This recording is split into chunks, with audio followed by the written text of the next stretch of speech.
Donc, on va essayer ensemble, Bezrat Hashem. Nous avons, encore une fois, l'habitude, que ce soit dans la prière de Shacharit, où on rajoute Mizmor Shir Chanukat Abayit le David, ce premier verset du Mizmor 30, et de manière générale, quand on allume la Chanoukia, eh bien, le fameux Anerot Alalou, et juste après, on dit ce Mizmor. Alors, c'est pour ça que j'ai pensé qu'il était judicieux d'étudier un petit peu en profondeur ce Mizmor.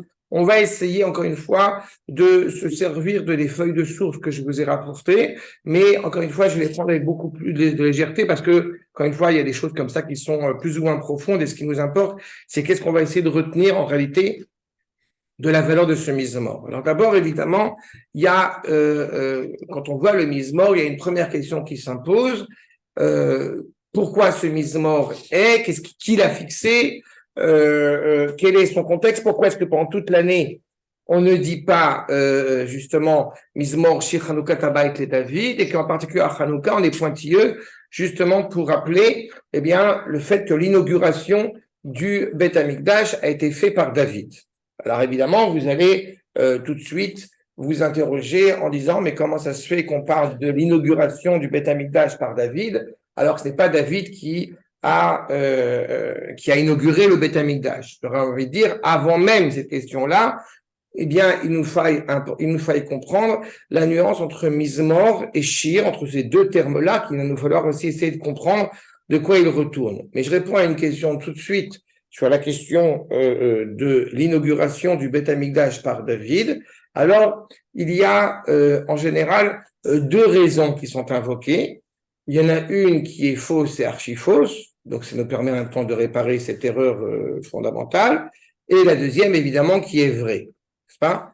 Quelle est la première qui est fausse? David Amelech n'a pas pu construire le Beth Amikdash parce qu'il avait du sang sur les mains. D'accord? Pourquoi je dis que c'est une réponse qui est totalement fausse? Alors vous allez me dire évidemment, oui, mais justement dans Shmuel, ça laisse entendre que peut-être c'est l'inquiétude de David au vu des guerres qu'il a menées. Alors c'est peut-être ce que pensait David, mais ce n'est pas ce que pense Akadosh Baruch Hu. Pourquoi? On se réfère à l'exégèse traditionnelle qui nous explique effectivement que le sang qu'a versé David, c'est comme des sacrifices aux yeux d'Akadosh Baruch Hu. Mais allons plus loin dans la simplicité, dans la logique pure. Qu'est-ce qui a permis à Shlomo HaMelech de construire le Beth Amikdash? Eh ben, c'est le fait que toutes les nations n'osaient pas lever la tête devant nous parce qu'il y avait David HaMelech qui était juste avant. Sur quelle base financière a pu Shlomo HaMelech construire le Beth Amikdash? Sur tous les trésors, sur tout l'argent qu'avait emmagasiné David. N'est-ce pas? Donc, ce n'est pas envisageable d'évoquer la moindre faute concernant la construction du Beth Amikdash par David. Et on va voir, ça va même plus loin que ça.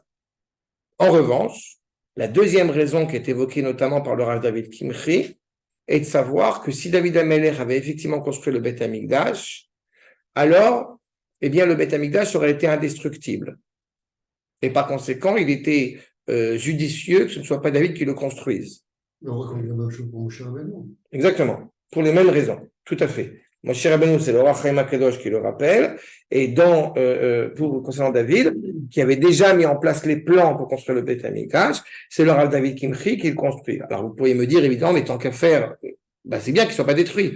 Non, parce que si jamais le peuple n'est pas à la hauteur de l'attente, le courroux divin peut s'avérer évidemment terrible. D'accord?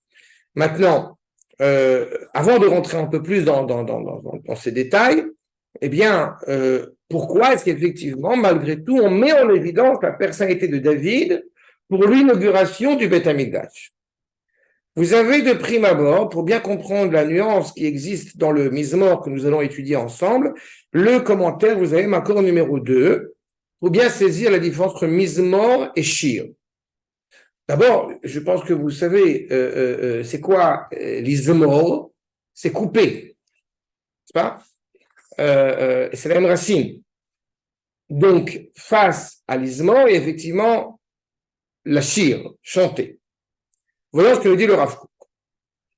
Mizmor Shir Chanukat Abayit le David, Aregesh Alevavi, Amitamek Be'omek Hanefesh. Nous avons un premier sentiment, une expression, une expression du cœur qui est très profond. Atzafoun, caché au plus profond secret, j'ai envie de dire, de l'élan vital qui nous anime.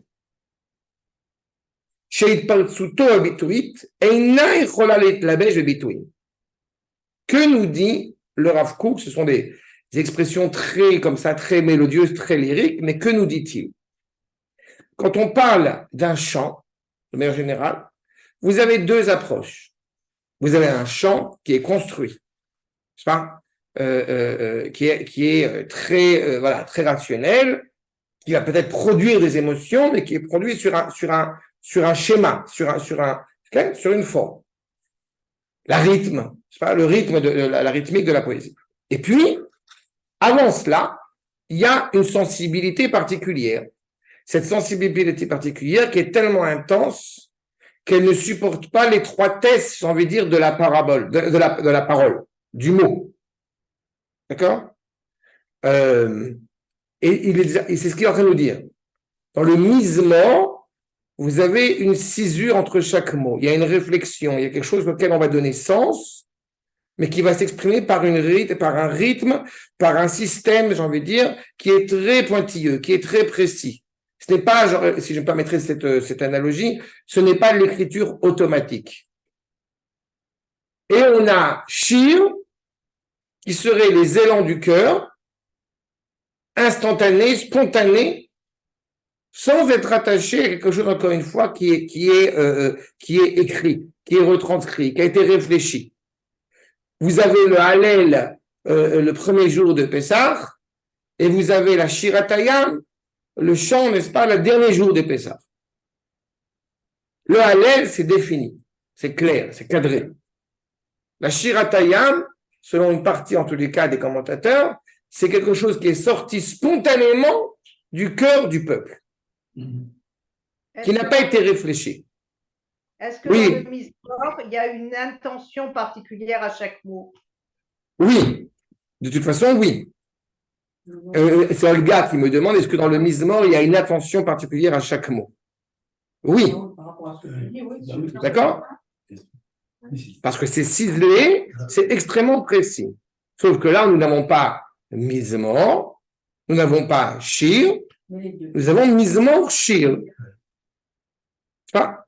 Donc c'est quelque chose qui est absolument exceptionnel. Ce moment où justement, eh bien, nous arrivons avec la réflexion à produire quelque chose qui relèverait de la profondeur la plus intense qui nous anime en tant que peuple. Et c'est pas un hasard que ça se cite à ce moment-là. Exactement. Exactement la même chose. Tout à fait. C'est une très bonne remarque. C'est exactement ça. Mizmor Shir Yom HaShabbat exprime justement d'un côté des règles qui sont très définies par rapport à ce qu'il faut faire à Shabbat, et d'un autre côté, essayer, comme je dis souvent avec beaucoup d'humour et de tendresse, essayer d'aller expliquer à quelqu'un qui ne comprend pas ce que c'est que le Shabbat, qu'est-ce qu'il y a de si exceptionnel et d'intense le Shabbat. Il est incapable de comprendre. On a mangé, on a dormi, on a parlé, on a rigolé, on a chanté, on a dansé, on a chanté en plein milieu du salon, Shalom Aleichem. Il est incapable de comprendre.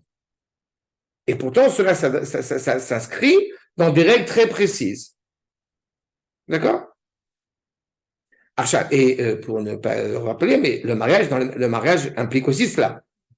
Il y a une choupa, il y a une règle très claire, et pourtant il y a quelque chose de profondément intense qui s'anime au moment du mariage. Et c'est pas un hasard que je fasse ce parallélisme entre le Shabbat que vient de faire Eliette, ce Mizmor Shir Chanukah Bayit et David, et le mariage. Puisqu'on a en réalité quelque chose qui est fédérateur à tous ces événements-là, tous ces épisodes-là. Mais on va y revenir. Regardez ce que nous dit le Rav Kook, ligne numéro, ce qui est en gras, c'est pas? Donc, cette intensité qui se révèle. Quelque chose qui dépasse l'entendement, qui dépasse la rationalité du propos et qui va aller se glisser, j'ai envie de dire, dans justement la pensée construite, réfléchie. Nous ne sommes pas dans une extase qui serait dénuée de sens. Nous sommes dans la révélation par le biais de cette extase de ce que nous pensons vraiment. C'est toute la complexité du propos. Vous comprenez qu'en réalité, je vous dis un peu à l'oral pour simplifier, cette idée qu'un idéal, encore une fois, il est ce qu'on appelle moufchat. C'est terrible parce qu'en français, comment on va traduire moufchat? Par abstrait. Alors que pour un juif, ce n'est pas abstrait du tout. C'est un idéal qui dépasse l'entendement rationnel, mais qui en réalité va se révéler de manière constante dans une réalité quotidienne, rationnelle, vécue, expérimentée. Prenez le Beth Amikdash. Le Beth Amikdash, c'est donc une maison faite de pierre, d'or, de ce que vous voulez, et puis on pourrait s'arrêter là. Non, c'est pertinemment que le Beth Amikdash, c'est bien au-delà de ça. Donc certains, à l'inverse de la matérialisation du propos, de la rationalisation du propos, vont être dans l'idéal spirituel déconnecté de la réalité. Et vous comprenez qu'en disant Mizmor Shir, on n'est pas déconnecté, on n'est pas dans l'abstrait, et on n'est pas non plus dans une réalité figée, définie, cadrée. On est dans un absolu, dans une réalité qui nous dépasse, en tout cas qui dépasse le commun des mortels, pour se révéler dans une réalité concrète vécue.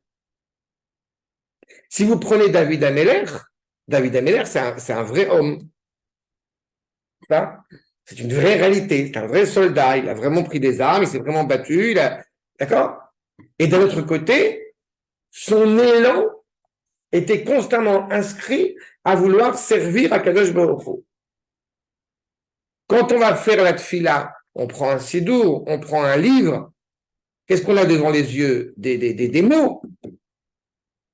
Et on pourrait effectivement au minimum se dire, voilà, j'ai fait la tfila, j'ai fait vie, j'ai fait ce que j'avais à faire, maintenant j'ai autre chose à faire. Mais ça serait malheureusement quelque chose qui déprécie la valeur même de la tefila. D'autres vont dire, non, on n'a pas besoin de mots.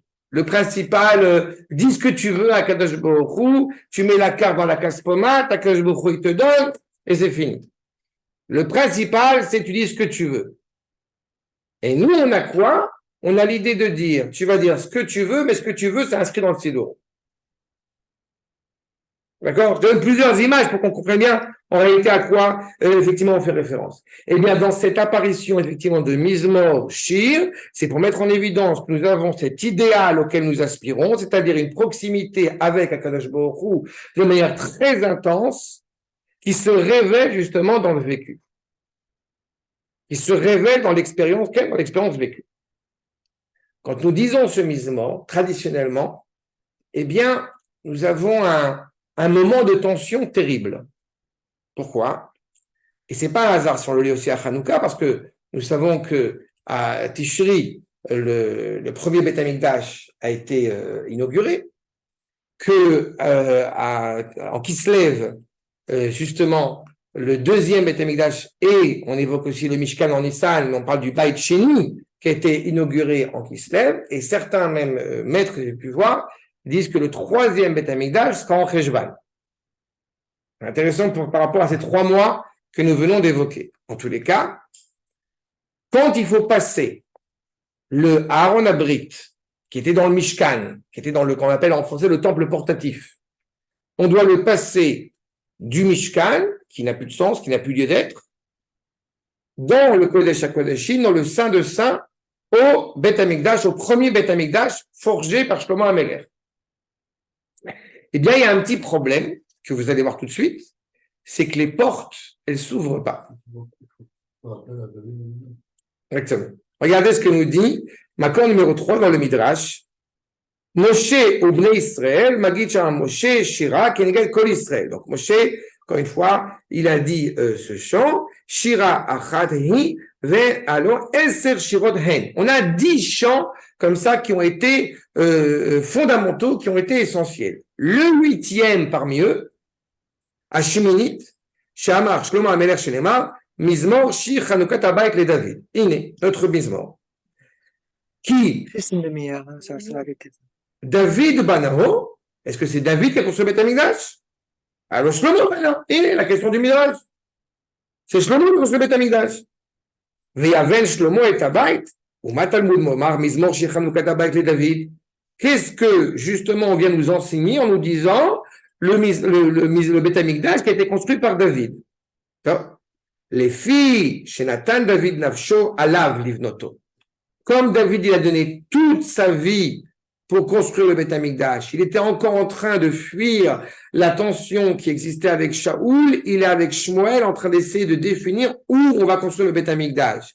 Il lui paraissait impensable que lui, qui est le roi vivant dans un palais somptueux, que le roi des rois puisse vivre dans une tente. Comme il a tellement envie de construire le Beth Amikdash, eh bien le Beth Amikdash est invoqué en son nom. Livnoto nikra al shmo. Vekuli alma, zachur Hashem et David, et kol advanvuto. On se rappelle de l'humilité de David Améler, que lui a promis à Kadosh Baruch Hu, l'Adri Yaakov et Abba Baoel Beiti, que tu vas venir dans la maison.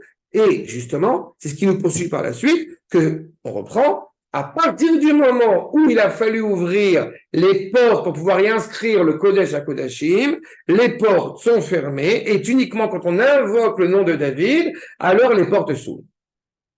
Donc, voilà à quel point ce Mizmor, Shir Chanukah Abayit et David, il s'inscrit dans cette dimension-là. Et puis, il y a un autre niveau de lecture. Ah, j'ai oublié de préciser. On va travailler en parallèle à chaque fois sur 3 niveaux de lecture.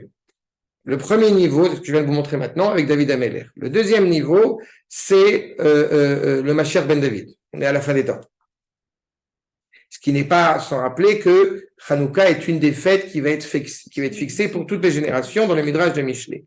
Il y a un troisième niveau qui m'interpelle aussi, surtout par rapport à notre Mizmor, c'est qu'à part cette évocation du Beth Amikdash, tout ce qui va être après, ça peut être compris dans un sens totalement différent, c'est-à-dire à l'échelle individuelle et, j'ai envie de dire, et de son caractère, de son comportement psychique et des souffrances dont on peut souffrir. C'est qu'on passe du Beth Amikdash global, général de David Améler et de Shlomo au troisième Beth Amikdash auquel on aspire, au Bait, qui serait notre corps, et ce qu'on va y inscrire dedans, notre Neshama. Et on va travailler sur ces 3 niveaux-là. On va travailler. C'est les Chachamim qui vont travailler. Moi, je ne fais rien. D'accord? Mais on va voir ce que ça nous donne. Pardon? La fête de Hanouka, il y a 3 fêtes qui, semble-t-il, vont être célébrées pour toutes les générations. Hanouka, Purim et Yom Ha'atzmaut. Hanouka et Purim, c'est inscrit déjà dans le Midrash. Yom Ha'atzmaut, c'est une évidence. D'accord? Oui, je me permets de temps en temps des petites notes comme ça pour que ce soit bien. Pour bien enfoncer le clou. Le Makor numéro 4, le Rav Sforno, nous dit quoi? Shir Chanukah Abayit et David, A'atid, Ene. Leibanot, Bemera, Beyamenu. Ce Beth Amikdash, encore une fois, qui ne va pas être construit par David, mais construit par les fils de David. Deuxième niveau de lecture. Enfin, le troisième, c'est grâce au Malbim, accord numéro 5. Amizmor Kulo Yusad la tête Oda Bechaloto Vechi Mechulio. Tout ce Mizmor est construit sur une reconnaissance envers, d'où le titre de notre étude, une reconnaissance envers Akadosh Baruch Hu, qu'on a pu subir une maladie quelconque, et qu'on va s'en sortir grâce à la reconnaissance envers Akadosh Baruch Hu. Quelle que soit la maladie, mais là aussi on va y revenir s'il s'agit d'une maladie physique au plus profonde. Velo nimsa, et pourquoi, en quoi justifie son propos le Malbim? Puisqu'on voit qu'effectivement, comme je venais de l'indiquer, à part ce premier verset, on ne parle absolument pas de ce qui va s'inscrire dans ce Beth Amikdash. C'est uniquement à un niveau psychique, tout ce qu'on évoque dans le Mizmor. Velo nimsa bo shum inyan mi Chanukah Abayit. Ou mevoar shabayit amuskar po ou abayit amashali, l'allégorie de la maison.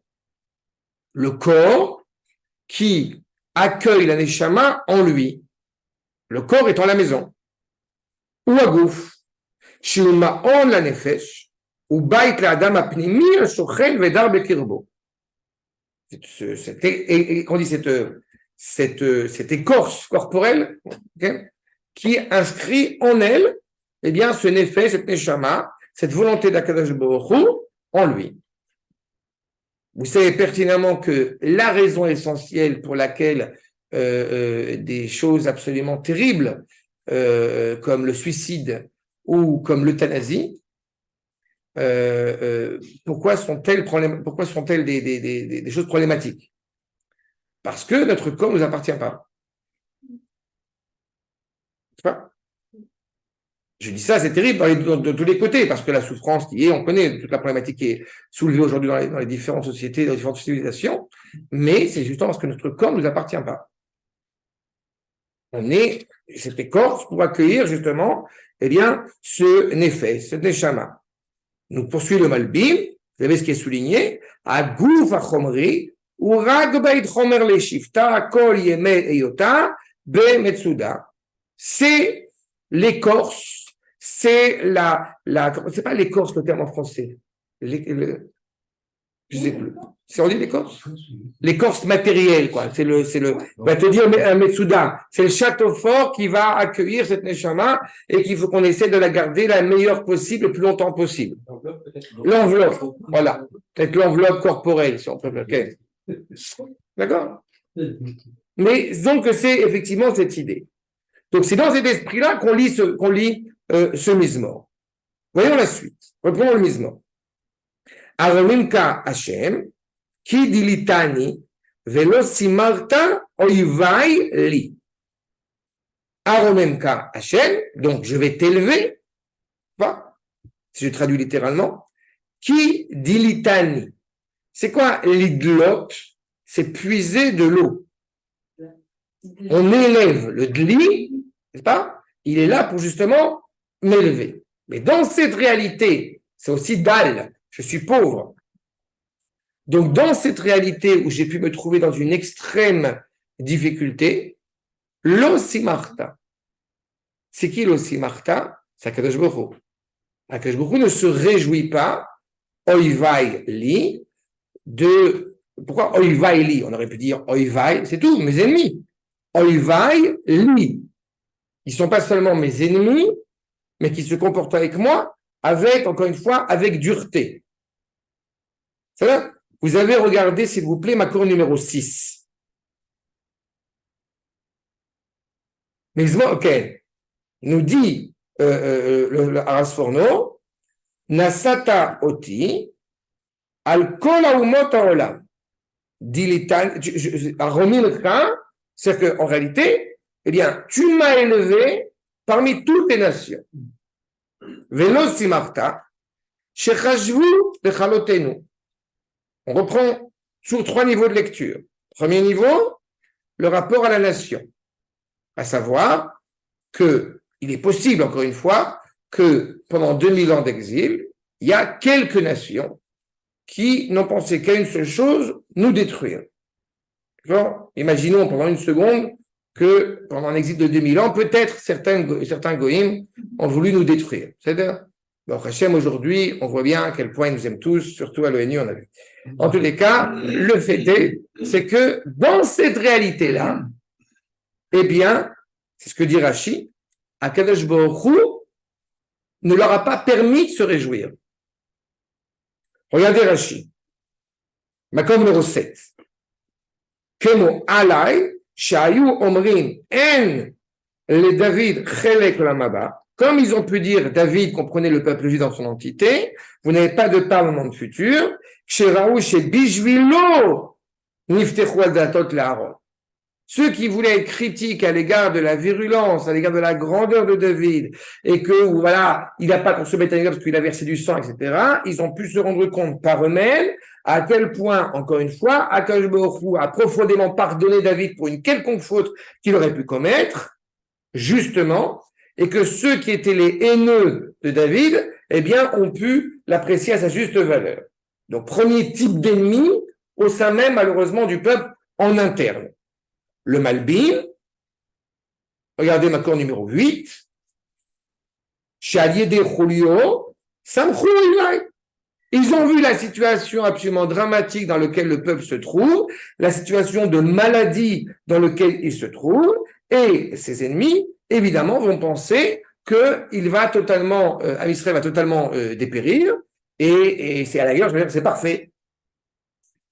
Ve'ata dilitani minacholi. Velo simarta oiveli. Toi, justement, eh bien, d'abord, Akadosh Baruch Hu s'attriste du sort qui est le mien et ne va pas permettre aux ennemis de se réjouir.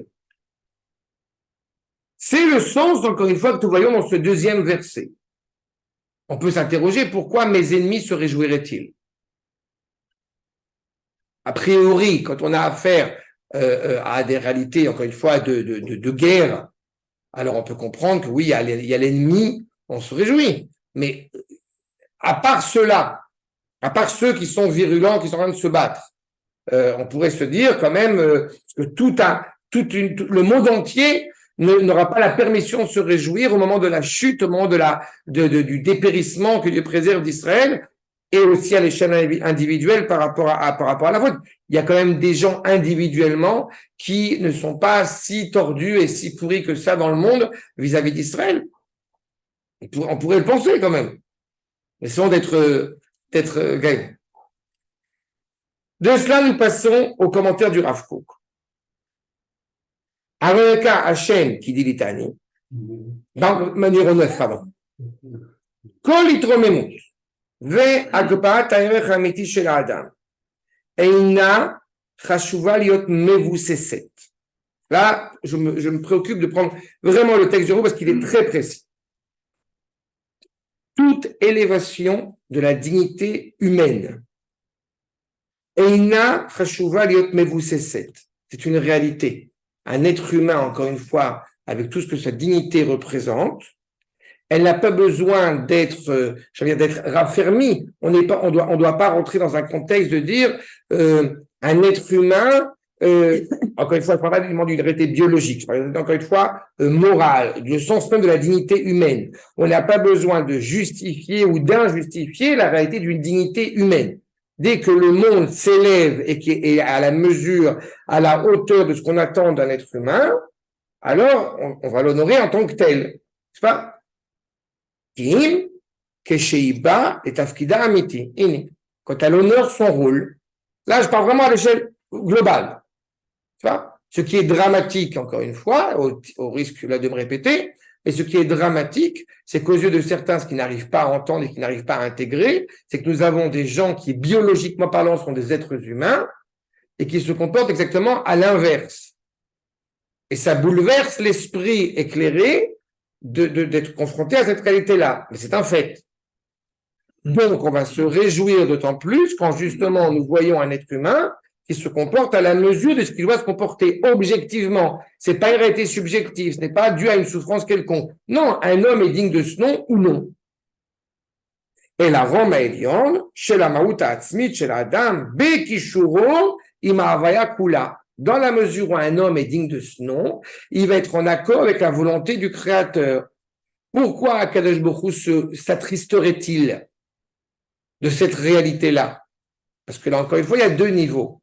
Il y a le premier niveau, vous faites du mal à mon fils, et donc vous faites mal.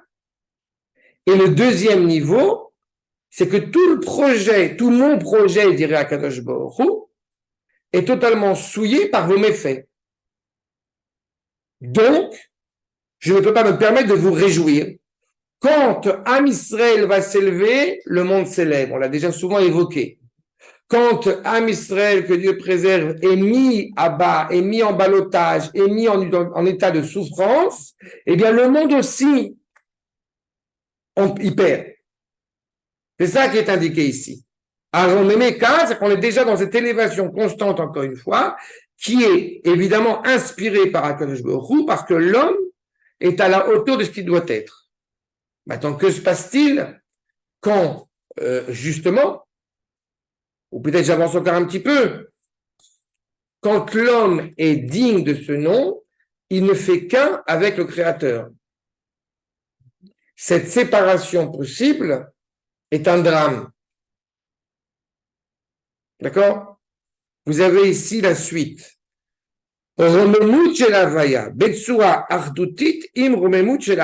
Plus l'homme s'élève, plus la révélation du Créateur se révèle dans toute sa splendeur, parce qu'il ressent cette réalité, il ressent ce bien qui est présent.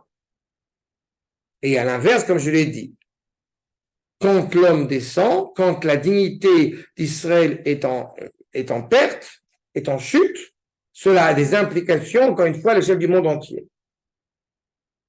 Vous avez la suite du Rav Kook, maintenant numéro 9. Velo simarta oivaili.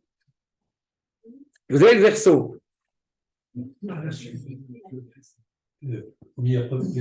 Deuxième paragraphe, Velo simarta oivaili. Non, j'essaie de vous dire à l'oral pour vous simplifier un peu la lecture, si vous voulez, parce que, comme je dis, 4 heures. Velo simarta, on reprend le verset, ok. Simchat oyev. La quatrième ligne. D'accord? Je pense que vous avez bien compris que quand on parle effectivement de cette élévation de l'homme, donc d'Israël, on parle de l'élévation du monde entier à travers lui. Il y a des implications, encore une fois, on se rappelle dans Parashat Noach, le fait que la terre ne soit pas maudite à cause de l'homme. Donc il y a une vraie symbiose. Maintenant, le fait est, c'est qu'effectivement, la joie de nos ennemis, Simchat Haoyev, pourquoi est-ce que nos ennemis ont autant de haine à notre égard?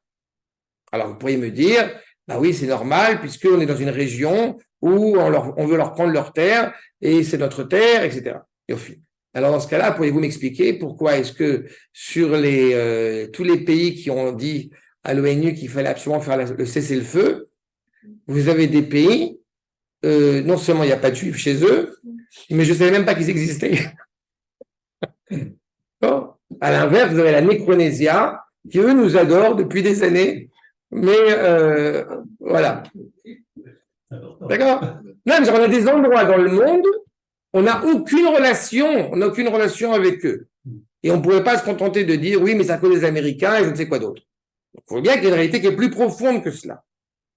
En réalité, ce que met ici en évidence le Rav Kook, c'est que la haine d'Israël, c'est la haine de ce qu'on appelle en français la sainteté. Simchat haoyev, shel ha'ish hakashur bekdusha elyona, ad sheromemuto hi romemuta shel hakedusha. Plus nous nous élevons, plus le monde prend son sens. J'ai évoqué tout à l'heure le mariage, le Shabbat et Hanouka, par rapport à ce que nous vivons. Shabbat, on pourrait se dire, oui, bon, ben, c'est un jour comme les autres. C'est votre jour sacré. Alors qu'on sait pertinemment que qui sanctifie le Shabbat? C'est Akadosh Baruch Hu. On n'est pas dans les jours de fête où c'est Mekadesh Israël Vazemanim. Par le biais d'Israël, ce temps prend son sens. Même si c'est toujours indiqué par Akadosh Baruch Hu. Mais Shabbat est directement né par Akadosh Baruch Hu. Le mariage, on pourrait se dire effectivement, la cérémonie nuptiale, voilà, c'est quelque chose de simple. Le chien va avec la chienne, le chat va avec la chatte, l'arabe va avec qui veut, et le juif va avec c'est là. Ah, vous allez bien vous entendre. En réalité, on comprend que ce qui se passe sous la choupa est quelque chose d'absolument exceptionnel. C'est la révélation du rôle que s'octroie Akadosh Baruch Hu depuis la nuit des temps, mais avec Zivugim. Il unit des couples. Donc la valeur d'un couple n'est pas une relation seulement biologique, elle est bien au-delà de cela. Mais elle pourrait être vécue de l'extérieur comme étant quelque chose qui est déconnecté, quand on voit qui est purement biologique. C'est pas vrai. Le mariage, en tant que tel, et le mariage entre Akadosh Baruch Hu et Israël, et le mariage à Hanouka, renouvelé par le fait même qu'il y ait justement cette Hanoukia pour mettre en évidence ce qui est au plus profond à l'intérieur du Beth Amikdash, qui met en évidence, encore une fois, cette lumière inaltérable entre le Créateur et la créature d'Israël. Donc on voit bien ici qu'encore une fois, ceux qui vont haïr le plus, et ce que haïront les Grecs, je pense que vous l'avez déjà évoqué, c'est le fait même qu'il puisse y avoir une réalité qui transcende l'histoire. C'est ça qu'on va nous dire. L'ennemi ne supporte pas cette idée qu'il y ait quelque chose qui soit au-dessus de notre tête, qui soit au-dessus de cette élévation. J'ai l'impression que c'est aussi intellectuel leur haine. Non, j'ai pas dit qu'elle était réfléchie. Ah oui. Je traduis une réalité qui existe. Eux-mêmes ne savent pas pourquoi. Enfin, ils ne savent pas pourquoi. En tout cas, ils ne savent pas pourquoi extérieurement. Mais quand tu vois l'histoire, tu comprends. Alors qu'ils disent le contraire. Ils disent qu'on n'est pas Bnei Israël parce qu'on ne porte pas comme il est écrit dans la Torah.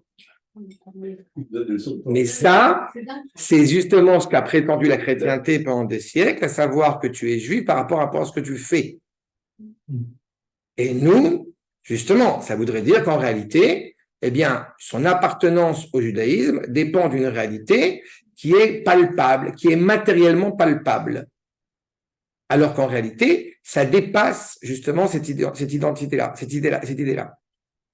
Quelqu'un essaie de me démontrer qu'en réalité, je vais vérifier si je suis juif ou non, d'un point de vue génétique. Mais on s'en fout. En plus de ça, je suis en train de suivre en ce moment un dialogue fascinant.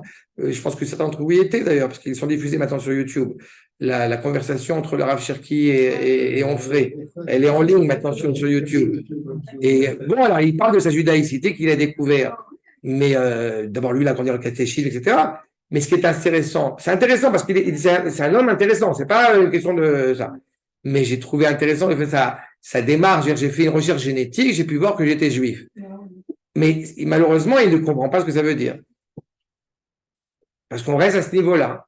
Il y en a qui ne font pas de recherche, qui se sentent juifs. Oui, c'est ça. C'est quoi cette odeur-là? Raphaël, Charlotte Gainsbourg. Voilà, exactement. Pas une série comme ça. Mais on sait pertinemment que être rattaché à la sainteté ne commence pas justement par ce que j'ai fait. Commence par le fait d'y appartenir, le fait d'y être. Un point, c'est tout. Après, on va donner sens à cela. Vous ne pouvez pas saisir pourquoi est-ce que les portes, elles se sont, enfin vous, non plus, c'est pas, pourquoi est-ce que les portes du Beth Amikdash, elles s'ouvrent ou elles ne s'ouvrent pas. C'est pas David, c'est le fils de David. Non. Eh bien, pourtant, elles ne sont pas ouvertes. Quelque chose qui, encore une fois, qui est essentiel. Quand on veut justement comprendre Israël, on veut comprendre le lien qui le rattache à Kadosh Baruch Hu, cela engage automatiquement le monde, qui récuse cette responsabilité, et donc, du coup, ça nous met en danger. Nous portons, va dire le Rav Kook, vous voyez ce qui est en gras à la fin de cette source, nos Sedegel HaKodesh, Veromemut Hashem Baolam. Nous portons l'étendard de la sainteté, l'étendard de l'élévation du nom d'Akadosh Baruch Hu, encore une fois, et ça dépasse l'entendement, ça n'a pas de mots. Ça a tellement pas de mots que nos ennemis, encore une fois, ne peuvent le supporter. Pourquoi vous êtes, qu'est-ce qui vous permet de dire que vous êtes spéciaux? Voilà. Qu'est-ce que vous êtes élu? Écoutez, Akadosh Baruch Hu a voté à l'unanimité. Voilà. Donc évidemment, a priori, ses ennemis, en voyant ces serviteurs de Dieu qui tombent en perdition, ils pourraient se réjouir. Puisque c'est la preuve que vous n'êtes pas qui vous êtes, qui vous semblez dire que vous êtes, qui vous prétendez être. C'est pas? Maintenant, en réalité, d'abord, comme on l'a dit, eux ne peuvent pas se réjouir parce que justement, ça leur portera préjudice aussi. Et surtout, nous savons que cet état de fait est en réalité, eh bien, une maladie dont il nous faut nous guérir. Pourquoi est-ce une maladie? Cette idée de récuser le rôle qui est le nôtre. C'est ça que je dis qu'est une maladie. De récuser, encore une fois, avec son intensité, cette valeur qui est la nôtre. Tu as une angine, tu prends une antibiotique. Certains vont dire, tu as une angine, tu prends un acamol. Mais un acamol n'est pas un médicament. Pas? Si je traduis dans ce que je dis maintenant, l'acamol, c'est on essaie d'oublier qu'on est juif. La pilule va passer. L'antibiotique, c'est pratique, mais ça va pas forcément nous amener à l'effet escompté. Ça, c'est pratique pour essayer de retrouver une guérison. C'est-à-dire qu'on va prendre un médicament qui va nous rappeler, on va aller à la yeshiva, on va étudier, et puis voilà. Mais après, on ne peut pas comment dirais, s'intoxiquer d'antibiotiques sans essayer de se construire aussi. Si je peux après une métaphore. Ce qui est certain, c'est que la guérison ne peut pas simplement être une guérison, j'ai envie de dire, physique. En aucune manière. On ne pourrait pas se dire, j'ai mangé du couscous, c'est bon. On a réglé on a tout réglé. D'accord? Regardez ce que dit la suite du verset. Verset Gimel. Hashem Elohai, Shivati Elecha, va tirpaeni. Certains pourraient comprendre ça. Vous comprenez on a commencé à parler du Beth Amikdash, vous comprenez que les versets eux-mêmes nous amènent ailleurs. La guérison du peuple juif, la guérison de l'individu. Mais de quelle guérison parle-t-on? Comment est-ce que, encore une fois, qu'est-ce qu'on signifie quand on pense de guérison? Vous savez pertinemment que si on lit les Téhilim, que Dieu préserve quand on a une maladie très grave, le Alechem, une kolakavod, ça va pas apporter forcément cette guérison. Et il ne serait pas envisageable de penser une seconde que le verset qui est ici évoqué serait litigieux ou serait mensonger. Non, il y a une vraie réalité. Regardez ce que nous dit le Malbim, accord numéro 10. Justement, Refouati, lo aïta alidea teva. Je me tourne vers Akadosh Baruch Hu en étant conscient que le mal dont je souffre n'est pas guérissable par une antibiotique. C'est pas, on est malade, on va chez le médecin. Il y a, semble-t-il, un mal ici qui est plus profond. Et du coup, c'est ce qui justifie que la seule manière d'en être guéri, c'est en étant conscient que c'est uniquement en me tournant vers toi que. On m'a encore demandé cette semaine, autour d'un dîner, alors je suis passé pour un malade mental comme j'ai l'habitude, et j'évoquais des critiques venant de ma part, ça va, à l'égard du Premier ministre par rapport à certaines décisions qui ont été prises. Étant donné que nous avons malheureusement une partie de la classe politique plutôt de gauche qui est constamment en train de critiquer notre Premier ministre, vous comprenez bien que ma critique, elle n'est pas du tout à ce niveau-là, c'est pas du tout dans le même parcours. Mais surtout, ce qui m'a interpellé, c'est le fait que la personne me dise, alors, donne-moi un nom, qui c'est qui va là? Et j'ai dit, d'abord, j'ai pas de nom, parce que j'ai pas personne. Si j'avais quelqu'un, je serais très content. Et surtout, j'ai dit Ben David. Voilà. Celui qui, si vous voulez savoir pour qui il faut voter pour les prochaines élections, c'est, non, pas Ben David. Le Mashiach Ben David. Voilà. D'accord? Ah oui, non, mais c'est un Algérien, le Mashiach, c'est pas juste. Non, mais ça veut dire qu'en réalité, on sait pertinemment, encore une fois, c'est ça qu'on touche. On n'est pas en train de faire du partisanisme politique. On est en train d'essayer de comprendre, encore une fois, qu'est-ce qui peut amener la pleine guérison dans le peuple. C'est peut-être pas pour maintenant, peut-être ça prend plus de temps. Mais on est conscient que c'est ça le fond. Donc la guérison, comme nous dit ici le Malbim, justement, pour pouvoir réellement apporter la guérison, il faut connaître l'essence même de la maladie. Il ne suffit pas de mettre une pommade pour guérir. Regardez ce que dit le Malbim, la deuxième ligne. Hachem, en rappelant encore une fois que je me si batrolé, aya aliede avonot, vetaflua nefesh. Pourquoi on est malade? Pourquoi je suis malade? À cause de mes fautes, à cause de mes iniquités. Shaliede shechalta anefesh, venatata lamut mavet nafshi, aliede avonotai, aliede ze chala gam aguf. Parce que j'ai fauté, parce que j'ai fait malheureusement des choses très problématiques, cela a eu des implications sur mon corps qui m'ont amené à un certain nombre de paramètres. D'accord? Dois-je le rappeler? Disons que je sais que vous allez me dire qu'il y a des statistiques qui montrent que des gens qui ont fumé pendant 50 ans de leur vie 2 paquets de cigarettes et pourtant ils sont pas morts du cancer, ils ont vécu très vieux, mais a priori, je voudrais pas trop m'avancer, mais ça facilite un peu le cancer du poumon quand même. Ça veut dire quoi, fauter? Fauter à l'échelle du peuple, ça veut dire que nous avons dû partir en exil pour éviter l'implosion, mais il n'empêche qu'on aurait pu rester dans un esprit, si je puis dire, d'être étranger quand on n'était pas chez nous, par exemple. À l'échelle individuelle, ça veut dire qu'il y a des iniquités. Le danger dans ce genre de propos, c'est qu'on dit « Ah oui, c'est parce que j'ai pas mangé cachère que je suis arrivé ça ». Mais je dis souvent que l'iniquité, elle ne commence pas spécialement et uniquement par moi. Elle peut commencer bien plus tôt que cela. D'accord? C'est clair le propos que je tiens maintenant? Non. Il y a des erreurs que nos aïeux ont pu commettre en amont, c'est ce que je veux dire. Il y a des erreurs que nos aïeux ont pu commettre pour mille et une raisons. On a souvent évoqué l'assimilation française en Algérie et ça nous a amené à prendre des habitudes qui ne sont pas les bonnes.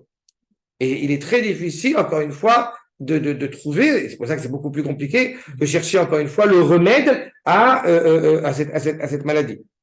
Mais il est certain que, justement, on a dû partir en exil pour essayer de retrouver une certaine cohérence, une certaine cohésion. Mais en tous les cas, ce qui est sûr, et vous voyez ce que dit le Malbim, c'est ce qui va nous redonner, justement, vie, chez Aliédé Kaparat Avoni, puisque ma faute va être épongée, va être abrogée. C'est parce que justement, Akadosh Baruch Hu, malgré tout, a toujours un œil sur moi, et bien que je ne vais pas, encore une fois, aller jusqu'à la perte. Nous dit Chaitani, Merdevor. On a vu dans le verset que dans le verset 3, verset 4, non, verset 5. Non, c'est ça, le verset 4, c'est ça, verset Dalet. Hachem Elita min Sheol nafshi. Akadosh Baruch Hu m'a fait monter de Sheol. On va expliquer ce que c'est que la Sheol. Sheol nafshi, Chaitani. Et là, c'est intéressant parce que vous avez ce qui est écrit et la manière dont on va le lire. Et ça revient à la question de Sabrina. Il y a écrit Miyordei Bo, de ceux qui vont descendre dans le trou.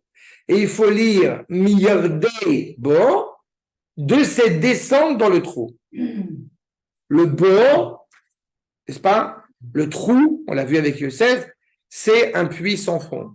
C'est un puits où il n'y a pas d'eau. C'est un trou. Sauf que quand il n'y a pas d'eau, il y a des serpents, il y a des scorpions. N'est-ce pas? Qu'est-ce que c'est que le serpent? Le serpent, c'est l'assimilation. Le scorpion, comme j'ai coutume d'expliquer, c'est Auschwitz. Bizarrement, ni le serpent, ni le scorpion, en l'occurrence, n'attaquent Yosef. C'est quoi l'eau, entre parenthèses? C'est la Torah. Pourquoi est-ce que le serpent et le scorpion n'attaquent pas Yosef? Parce que Yosef est inattaquable. Il est au-dessus de tout ça. Yosef, il est tout entier Torah, de la tête aux pieds. Il est tout entier Torah. Il est intouchable. N'est-ce pas? Mais on n'est pas Yosef. Enfin, je ne suis pas Yosef, excusez-moi de... Et en plus de ça, toi tu es Yosef. Mais, en plus de ça, il n'y a pas écrit, effectivement, il y a écrit Yordé, mais on lit Yardé. Yardé, ça implique qu'il y a une descente vers ce trou. En écrivant Yordé, c'est-à-dire qu'il y a une descente qui est motivée par des gens qui vont descendre. Pourquoi j'ai dit que ça revient à la question de Sabrina? Parce qu'il y a une réalité où nous sommes passifs à l'égard de cette descente. C'est ce qu'il faut lire. Et il y a cette réalité où nous-mêmes nous descendons. C'est-à-dire nous descendons et en descendant, nous entretenons cette réalité, encore une fois, d'iniquité qui anime donc le peuple et qui nous anime aussi individuellement. Vous comprenez bien la nuance? C'est loin de la Torah qu'on descend. Je vais plus loin que s'éloigner de la Torah. Tu as tout à fait raison sur la Torah, mais c'est s'éloigner d'Akadosh Baruch Hu. Je suis plus loin que ça. Parce qu'en disant que s'écarter de la Torah, il y a toujours cette connotation, excuse-moi de le dire, un peu bigote, un peu religieuse qui me gêne. Je pense qu'on parle de l'éloignement ou du rapprochement d'Akadosh Baruch Hu. Je pense, encore une fois, que, et j'ai déjà dit souvent, que les mityavnim, puisqu'on est dans l'environnement de Hanouka, ce ne sont pas des gens pas religieux. D'accord? Je pense que quand il y a eu une question qui a été posée, des soldats avaient voulu mettre de la peau de cochon sur des terroristes arabes pour qu'ils n'aient pas la possibilité même d'aller voir leur fameux credo abject. Et ce qui m'a le plus choqué, c'est d'entendre que certains, bon, j'aime très peu, mais que certaines personnalités dites rabbiniques ont émis un certain recul, une certaine hésitation à ce genre de procédé. Pas? Les pitchs pour les cochons. Voilà. Mais je suis scandalisé qu'on ne puisse pas adhérer pleinement à ce genre de propos. D'accord? En tant que juif qui vit en Israël, qui vit sur ma terre, et qui, oui, on a un grand privilège cette année, sachez-le, c'est que les Arabes à Bethléem, je vous dis, c'est tout frais, eh bien, par solidarité avec le sort des Gazaouis, il n'y aura pas de sapin de Noël à Bethléem cette année. Ah ouais. Voilà. Donc, je sais que ça vous désole. Je sais que ça a beaucoup de peine. Voilà. Ah, c'est dommage. C'est- Pas de réel. Oui, mais ça va ensemble. C'est ça un sujet à part entière. Ça, c'est un sujet à part entière, mais il y a 2 séries de cours, Yehuda et Tamar et Yosef, et c'est vrai que je t'encourage à voir. C'est long. Et j'ai traité de ça, mais je répète. En tous les cas, pourquoi cette image? Je l'ai soulevée un petit peu, mais pourquoi cette image? Donc, effectivement, d'abord de la Sheol qui est évoquée, cette idée de descendre, encore une fois, dans la Sheol. Vous avez le Rasforno, de nouveau, ma cour numéro 11. Encore une fois, toujours au niveau global, puis on descend au niveau individuel. J'ai eu l'opportunité, il y a quelques jours de cela, et j'ai saisi ça avec encore plus de force, si vous me permettez, le rapport de la Torah d'Eretz Israël et la Torah en dehors d'Eretz Israël. Et j'ai compris un point supplémentaire que je n'avais pas forcément compris avant, à savoir que la Torah de Chutz La'aretz, on parle de l'individu et après on parle du peuple. La Torah d'Eretz Israël, c'est exactement l'inverse. Parce qu'on sait que nous puisons notre force du peuple. C'est ce que tu nous enseignes depuis le début. C'est quoi La fin. T'as compris que tu n'avais pas compris avant? Non, mais comme je l'ai vécu, je l'ai vu en face de mes yeux par des gens que tu connais, j'ai pu m'en rendre compte avec plus de force. D'accord? Non, je commence à comprendre que parfois j'ai des propos extrémistes. Mais c'est bien, je suis content je l'assume. Mais en tous les cas, c'est ça. On commence par le collectif, et c'est ce qu'il nous dit ici. Le Rasforno, à Elion, à Elita Mina Sheol, c'est quoi? Mina Galut. D'accord? La Sheol, en français, on pourrait traduire par l'enfer, n'est-ce pas? Mais c'est l'exil. Cette situation, le peuple juif, encore une fois, eh bien, est je ne dirais pas en phase terminale, mais en tous les cas, il descend de manière terrible chez l'eau et que, justement, eh bien, on ne va pas pouvoir aller les rechercher après, ils sont en train de descendre dans cette situation absolument terrible. Mais vous comprenez aussi que dans ce postulat-là, j'évoquais Yerdei et Yordei. Si on descend, ce qui est écrit, c'est qu'on descend, il semble qu'a priori, eh bien, nous ne pouvons plus influencer le monde comme il faudrait. Hein? Eh bien, en réalité, c'est en soi-même une influence.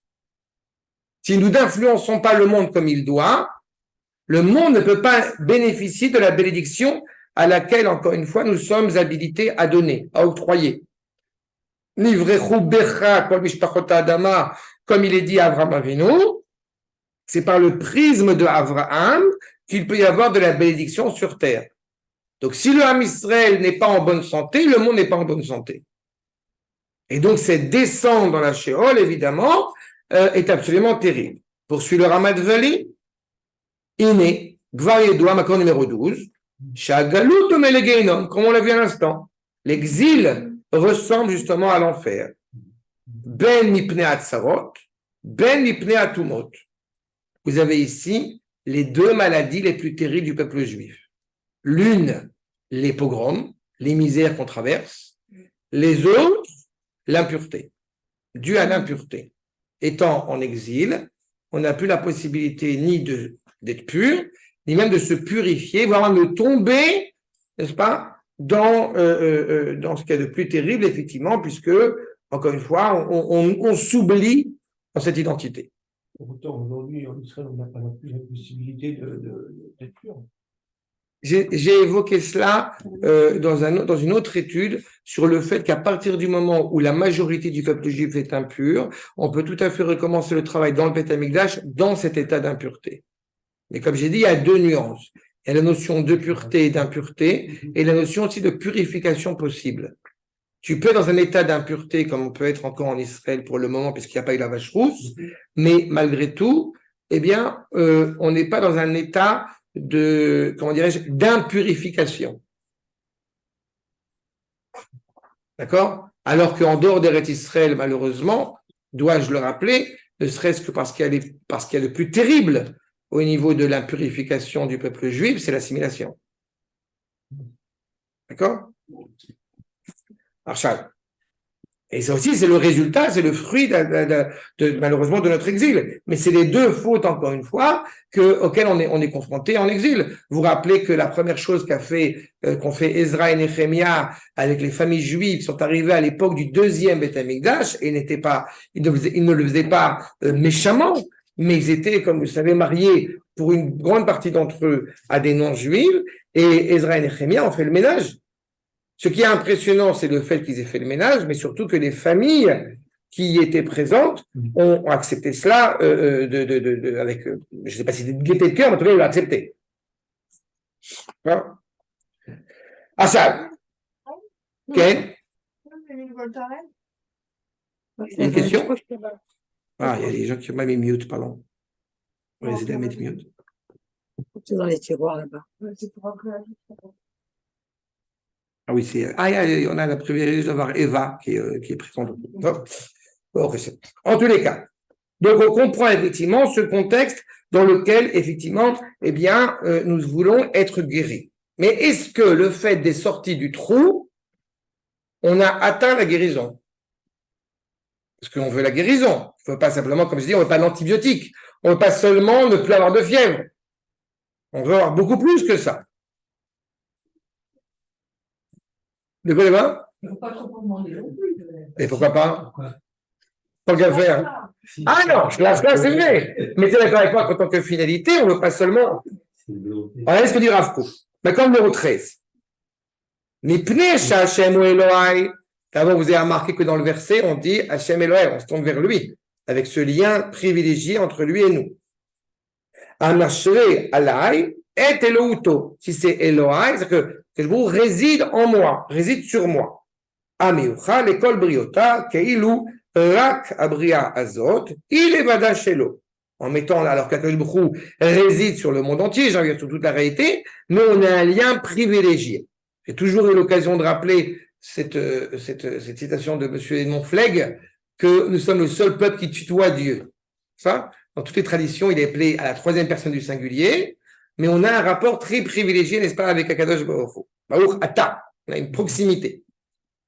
Qui en aribouy chez la Itzurim, metachtesh ou machlish kol dehu, miayachas, toutes les nations, toutes les civilisations ne pourraient pas troubler, ne pourraient pas nuancer ce lien privilégié, particulier, à Yechidi, Ve'apnimi, interne, chez Ben Ayotzer, le Yitzurav, entre celui qui a façonné, qui façonne le monde et nous-mêmes. Qui kulam nivreu kedel lidavka bo. Tous ont été, quels qu'ils soient, façonnés, créés pour s'attacher à Kadosh Baruch Hu. Valken shem achok Elohi, ka'yeshua ka'shava elav, hi tavi et Yeshua. C'est en étant rattaché à Kadosh Baruch Hu qu'on amène pleinement la délivrance. Mais péché baisé, Adam choser veshar le makor avayato. Quand tu reviens vers Akadosh Baruch Hu, comme on l'a dit, tu reviens à l'essence même de ta dignité humaine en tant qu'Israël. N'est-ce pas? Shu makor shlemuto. Elle est là ma perfection, ma perfectibilité, d'être attaché justement à l'essentiel. Je suis parfait dans la mesure où je suis perfectible. Mais ça veut dire que je suis conscient que ma perfection est intimement rattachée au Créateur, à Kadosh Baruch Hu. V'ashlemut hagmura, mais ça avec être kisaron. Dès qu'on est rattaché à la perfection, nous ne sommes plus en train de vaciller. Nous ne sommes plus, encore une fois, tangibles. Nous ne sommes plus hésitants au rôle qui est le nôtre. Je suis malade parce que j'étais en exil. Je suis malade, et quand je dis en exil, physiquement, mentalement, spirituellement, et j'ai pas dit que j'étais encore totalement libéré. En tout cas, le peuple, certainement pas. Mais on veut progressivement, justement, on n'a pas dit, Totsioti mina sheol, sors-moi, c'est-à-dire monte-moi. Et Elita mina sheol. Elle a raison, Eliette, quand elle dit que c'est shlav shlav. On a l'impression le mari qui bat sa femme et c'est terrible. Et puis, grâce à Dieu, il ne bat plus sa femme. Mais la femme, elle aspire à avoir des fleurs. Genre.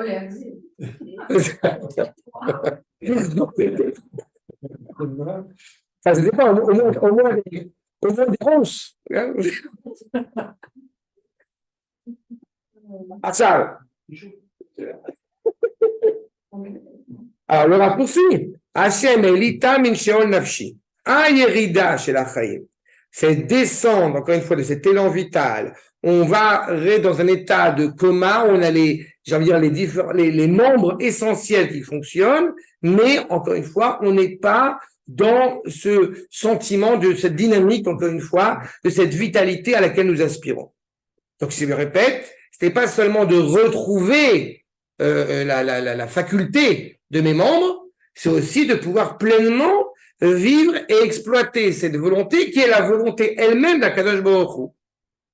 En cela, même si j'étais en train de descendre Chaitani, Mirdevor, même si j'étais en train de descendre dans le trou qui était clairement l'objet de ma perte, Akadosh Baruch Hu a gardé en moi malgré tout cet élan vital. C'est pas? Mais on doit être conscient que tomber dans ce trou, enfin c'est plus que tomber d'ailleurs, eh bien, ce n'est pas la vie à laquelle nous aspirons, mais j'ai envie de dire, quand on est conscient que ce n'est pas la vie à laquelle nous aspirons, on est déjà sur le chemin de la guérison. Parce que quand on est dans une situation où on est dans ce trou et que justement, eh bien, on n'a pas la conscience évidemment, on est rempli de peur, de crainte, de détresse, etc. Mais quelque part, ça nous permet de garder en tête l'aspiration à une réalité plus noble à laquelle nous aspirons, qui est l'essence même, encore une fois, de cet élan vital qui anime le peuple juif.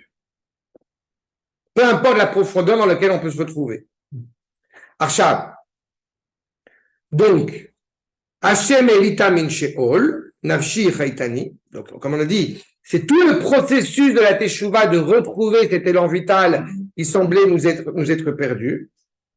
Mi, Yodebor, encore une fois, on a expliqué pourquoi le trou. Zamerul Hashem chassidav. Veodou les erer kocho. À ce moment-là, quand tu as le privilège de pouvoir sortir de ce trou, de sortir de cette maladie, la moindre des choses, évidemment, c'est de remercier Akadosh Baruch Hu. Je vous ai dépeint tout à l'heure la nuance entre le Hallel et la Shirat Hayam. Zameru Lachem Chassidav Veodou les Echer Kocho, donner des mots sur ce qui vient de se produire. Hier, on était esclaves du Pharaon. Aujourd'hui, Baruch Hashem, on peut servir Akadosh Baruch Hu. Avde Paro, Avde Hashem. Alléluia, Avde, Alléluia. On va aller pendant toute la semaine. Donc, c'est la première chose. On est sorti, on est capable justement de retrouver cette cohérence. L'homme qui était malade, la première chose qu'il se doit évidemment, qu'on attend qu'il fasse, c'est remercier Akadosh Baruch Hu de ce privilège d'être sorti du mal dans lequel il se trouvait. Regardez le Malbim, Makor numéro 14. Alpizé, Yomar Shechassidei Hashem, Izamru Hashem, les sapeurs Shifrom Mitzad Atzmo. Ils sont capables de louer Akadosh Baruch Hu en tant que tel.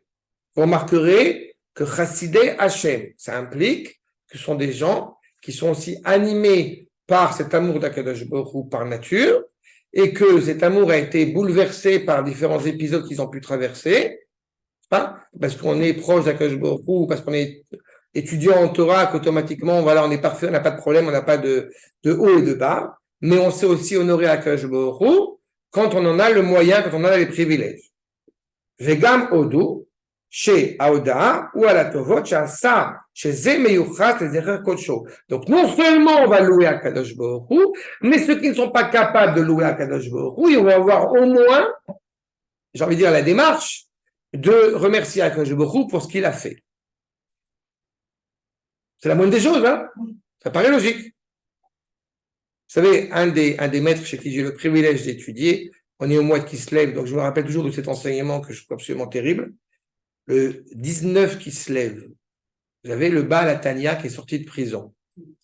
Et alors, chez les Chassidim, ce Yutet de Kislev, qui est aussi, je peux de rappeler l'Askara, le Yurtzeit du Rav Zvineria, je vais faire la parenthèse, le fait c'est que on ne fait pas Tachanoun le 19 Kislev parce qu'un juif est sorti de prison. Un juif aussi grand soit-il. Mais par contre, quand arrive la libération de tout un peuple de la prison de son exil, alors on commence à faire la fine bouche. On dit qu'il y a un problème quand même. Parce que c'est ça dont on parle. L'exil auquel le peuple juif était confronté pendant 2000 ans, on a le privilège d'en être sorti. C'est la moindre des choses de remercier Akadosh Baruch Hu. Si c'est vrai pour une personne, c'est d'autant plus vrai pour 600 000 personnes. Chez Aliédé Atovot, Zochrim Maaseh Hashem, Benotnim Oda Lishmo. Puisque, pardon? Mais oui, C'est un remerciement. Ah non, j'ai rien fait. comme les. Ah non, C'est ce que je je ne sais pas. Moi, Non, mais justement, ce qu'il veut te dire, c'est que les travailleurs, eux, ils veulent pas. certains chassidim sont très comme ça, hésitants par rapport à ça. Mais ça me paraît pas tellement cohérent, quoi. D'accord? Alors que le Balatane, Balatania, avec tout et je répète, avec tout le respect que j'ai, sans aucun doute pour le Balatania, c'est pas la question. D'accord? Et vous avez ces idées-là. Et on est d'autant plus reconnaissant envers Akadosh Baruch Hu quand on voit les merveilles, encore une fois, qu'il nous a octroyées. C'est ça qu'il est en train de dire. Et je me permets de dire encore une fois, à l'échelle globale comme à l'échelle individuelle, quelle que soit la maladie, franchement, honnêtement, vous sortez on sort d'une grippe, je sais pas, un truc genre, on va aller chercher des maladies très graves, mais on sort d'une grippe, franchement, on est content quand même. On remercie Akadosh Baruch Hu de plus avoir mal à la tête, de plus avoir, je sais pas, d'accord? Achal. Donc, il est clair que quand on parle des chassidim, on parle de ceux qui donc sont animés par ce chesed, sont animés par cette bienveillance naturelle. Regardez le Rav, maintenant numéro 15. Zameru Lashem chassida, ve'odu lezerer kodsho. Chassidut isoda, avat chesed. La volonté, l'amour de faire, encore une fois, du bien gratuitement. Sheifat atava amuchletet. L'aspiration à faire du bien de manière absolue. Chez Midgaberet Balev, on est heureux de faire du bien. Et pourquoi? Qu'est-ce que ça t'a rapporté? Et rien, je suis heureux de faire du bien. C'est aussi simple que ça. Ad, vous comprenez à quel point, toi j'ai expliqué à quelqu'un pourquoi ils étaient très différents, ce qu'on appelle la chassidoute du Baal Shem Tov, sans aucune réticence à l'égard du Baal Shem Tov, évidemment, mais ce qui est sorti de cela, on entend beaucoup parfois des chassidim, ou des pseudo-chassidim, on va dire, qui sont très en phase avec eux-mêmes. Ils sont très dans l'extase, mais d'eux-mêmes. Et la chassidoute qui est évoquée par le Rambam, puis par le Ramchal, et qui est évoquée par le Rav Kook, c'est le bonheur de faire du bien autour de soi. Le kiff que je vais en tirer, c'est ça. Et pas l'inverse. Et il est évident que le Baal Shem Tov, dans son engagement, quand on dit Baal Shem, c'est le médecin, c'est pas en Europe orientale. Et en l'occurrence, Baal Shem Tov, parce qu'il s'enquérait d'aller dans toutes les bourgades les plus éloignées, que ce soit en Russie, en Ukraine, etc., pour essayer de sauver des Juifs. C'est quand même ça la base de la chassidoute. Et j'évoquais une critique sur les Chabad tout à l'heure, je dois reconnaître aussi que de trouver un Merkaz Chabad à Pékin ou je sais pas où, il faut quand même une bonne dose de don de soi exceptionnel. C'est vieux. Si tu as. Oui, il a la Hanouka. Oui, mais ça, c'est chez nous. Tu comprends? Oui. Pékin, jusqu'à preuve du contraire. Voilà. Mais Gaza, c'est chez nous.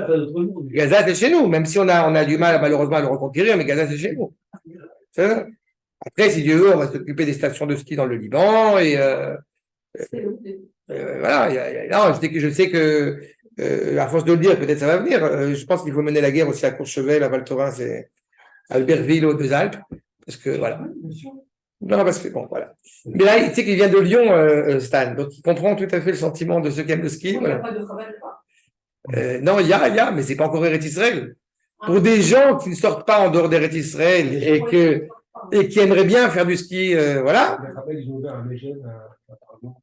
Ah, Il a mis on va chercher une shlichut. Je sais.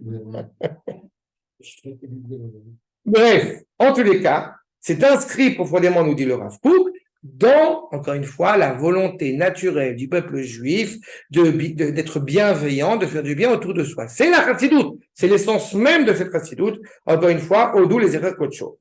Miyad mitgale oachaim, du coup, se révèle immédiatement cette lumière vitale, maintenant numéro 15, Chesed Hashem Anifla, cette volonté, encore une fois, exceptionnelle de faire du bien. Et qu'est-ce qui se passe au niveau de la Neshama? Aneshama, mitmalahi, zimratia. La Neshama aussi, elle chante, elle loue Akadosh Baruch Hu par cet acte, encore une fois. Zimrat olamim, les ma'ala mikol cheshbon umida. Au-delà de tout compte. Je pense qu'on a tous vécu cela dans notre vie. Ces moments où on a toutes les raisons d'être fatigué et on n'est pas fatigué. Non, ça existe cette réalité-là. Et pourquoi on ne serait pas fatigué? Parce qu'il y a quelque chose, il y a une sorte de flamme qui brûle comme ça à l'intérieur et qui fait qu'on est profondément animé par cela. D'accord? Eh bien, c'est ça qu'il est en train de dire. C'est-à-dire qu'effectivement, on dépasse le cadre du physique. Chez Atochen chez la Karatatov, qui provient justement de cet acte de reconnaissance, Machiach le'akir mitzad mekabel atova, el anoten umashpia ota berov chazdo. Cette idée d'être encore une fois profondément reconnaissant à l'égard de celui qui nous fait du bien, mais vous remarquerez qu'il n'a pas dit seulement justement celui qui reçoit, mais celui qui influence aussi. On est profondément ému de pouvoir faire du bien autour de soi. On en tire aussi un privilège. J'ai l'opportunité, j'ai l'occasion de le rappeler, j'ai l'opportunité d'essayer d'envoyer des paroles réconfortantes aux soldats, en me demandant à chaque fois est-ce que ça sert vraiment à quelque chose, mais bon, je le fais. Et je reçois au Kreshem de temps en temps ou des audios, ou des vocaux, ou des messages écrits. Et honnêtement, c'est super émouvant. Et j'ai presque envie de dire, mais je prends plus de plaisir à que ça sert, que d'entendre ce qu'on me dit, que de le faire moi-même. Je dis, c'est ma petite contribution. Mais c'est ce qu'on fait. Cette volonté de noter nos mashpia. Omnam, mitorei ta'alut azimratit, meleat amayat ofrat or chesed. On remplit, encore une fois, pleinement ce monde, encore une fois, de bien. Le Rav Kook a tout un système dans Enaya, il le développe, sur cette idée qu'effectivement, ce devoir de reconnaissance, c'est loin d'être uniquement un devoir de pure courtoisie. Quand une personne fait un cadeau, dira le Rav, à quelqu'un d'autre, eh bien, il y a un devoir de lui dire que je t'ai fait un cadeau, pas pour que l'autre seulement dise merci, mais parce que par cet échange-là, la résidence d'Akadosh Baruch Hu se veut plus grande. Vous voyez qu'on est loin de la courtoisie conventionnelle. Ce n'est pas par rapport à ça. Et c'est ce qu'il nous dit maintenant. C'est pas seulement de dire « Ah, je suis content, j'ai fait du bien autour de moi ». C'est le fait même que le monde aille mieux, sous-entendu, que le monde aille plus dans le sens que le Créateur qui a façonné sa créature, eh bien, envisage la justesse de son projet. Et c'est ça que nous chantons. Et c'est ça que nous louons. Maintenant, quand on est parti en exil, quand on est malade, on est conscient évidemment que ce n'est pas la volonté d'Akadosh Baruch Hu. Je reprends la remarque très juste tout à l'heure. On a été puni parce qu'on a péché. Je sais que c'est pas ce qu'a dit Sabrina, mais on a été péché. Dieu nous a punis. Dieu nous a fait un châtiment. La base du lien qu'entretient Am Israël avec Akadosh Baruch Hu est exactement l'inverse. D'accord? C'est la base même du lien que nous avons avec Akadosh Baruch Hu. Alors, que se passe-t-il quand nous avons des moments de drame. J'ai posé la question. Oui. Comment explique-t-on les moments de drame? Mhm. Le verset suivant, verset 6. Là, je te demande humblement d'attendre quelques minutes avant de te tirer les cheveux. D'accord? Parce que le verset nous dit quoi? Qui rega be'afo. Le verset vav. Ah. Verset 6, vav. Qui rega be'afo, chaim birtsono, ba'erev yalin, bechi, ve'laboker rina. C'est quoi ces drames que nous traversons la nuit, comparé évidemment à l'exil, où nous pleurons? C'est quoi ces drames? C'est un moment de colère de la part d'Akadosh Baruch Hu. D'accord? Il y a un moment de colère. Parce qu'on doit vivre avec notre pleine volonté, qui est la volonté d'Akadosh Baruch Hu, qui est notre volonté authentique. Comme pendant un instant, nous n'avons pas envie de vivre selon cette volonté aussi exceptionnelle que ce soit, donc pendant un instant, Akadosh Baruch Hu, eh bien, comment dirais-je, je fronce les sourcils. Mais c'est un instant. Alors, il n'a pas réagi, mais je vais essayer.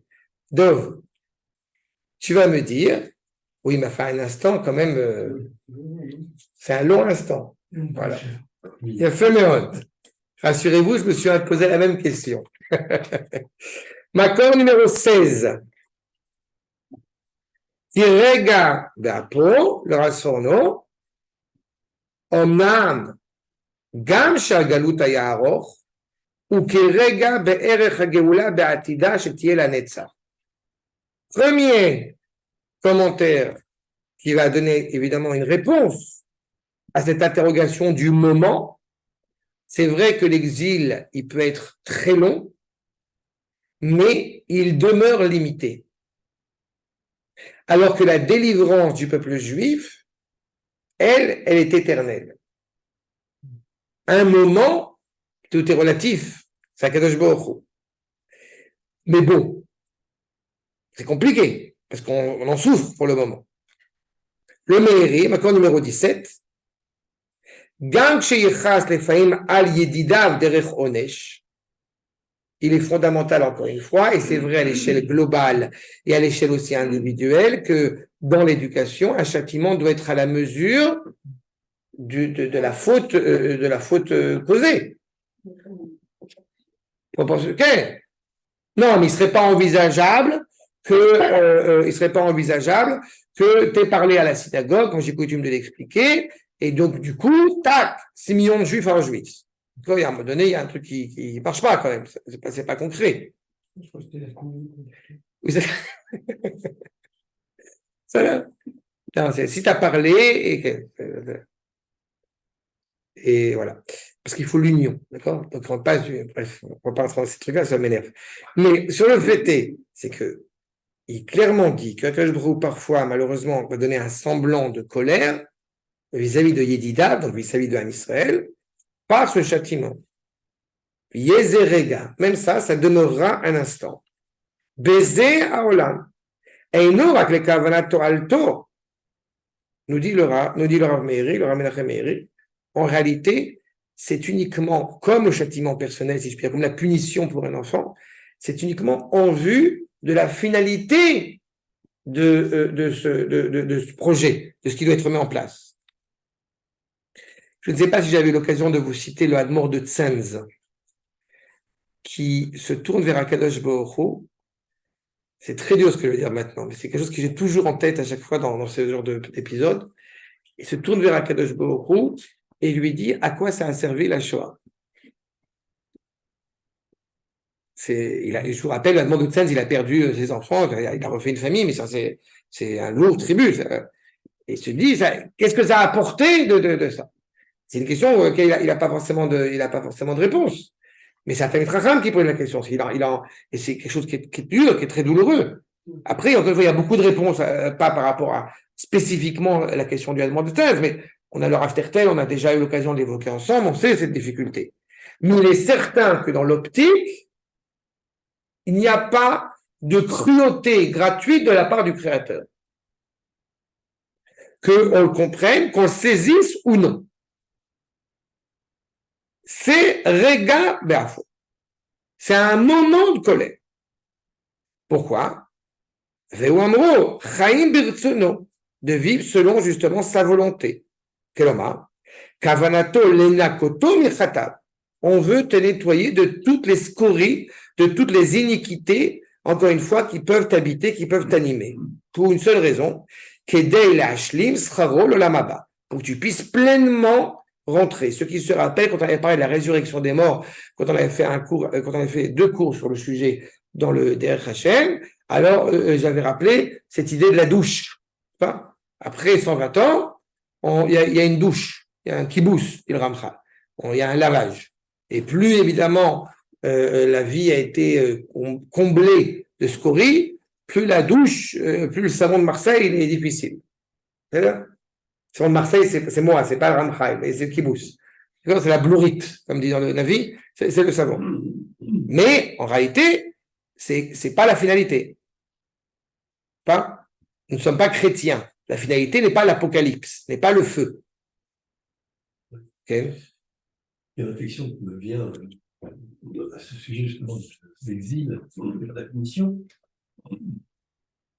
Quand on s'est retrouvé pendant 4 siècles en Égypte, donc à Moussalaret, il n'y avait pas de, comment dirais-je, il n'y avait pas de faute manifeste, d'après ce que je sais, à nous exiler en Égypte pendant 4 siècles.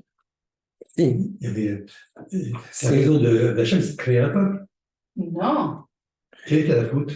La faute du peuple juif, si je puis dire, qui a fait que, la faute qui a fait que le peuple juif, malheureusement, a dû être en Égypte pendant 210 ans. D'abord, il a réduit, vu la souffrance des Égyptiens qui nous ont affligés, c'est d'avoir, malheureusement, qui est notre grave maladie depuis des siècles et des siècles, c'est de s'être senti à la maison quand on n'était pas chez nous.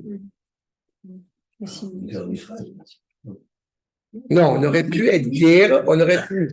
On te dit de verser. Regarde. Non,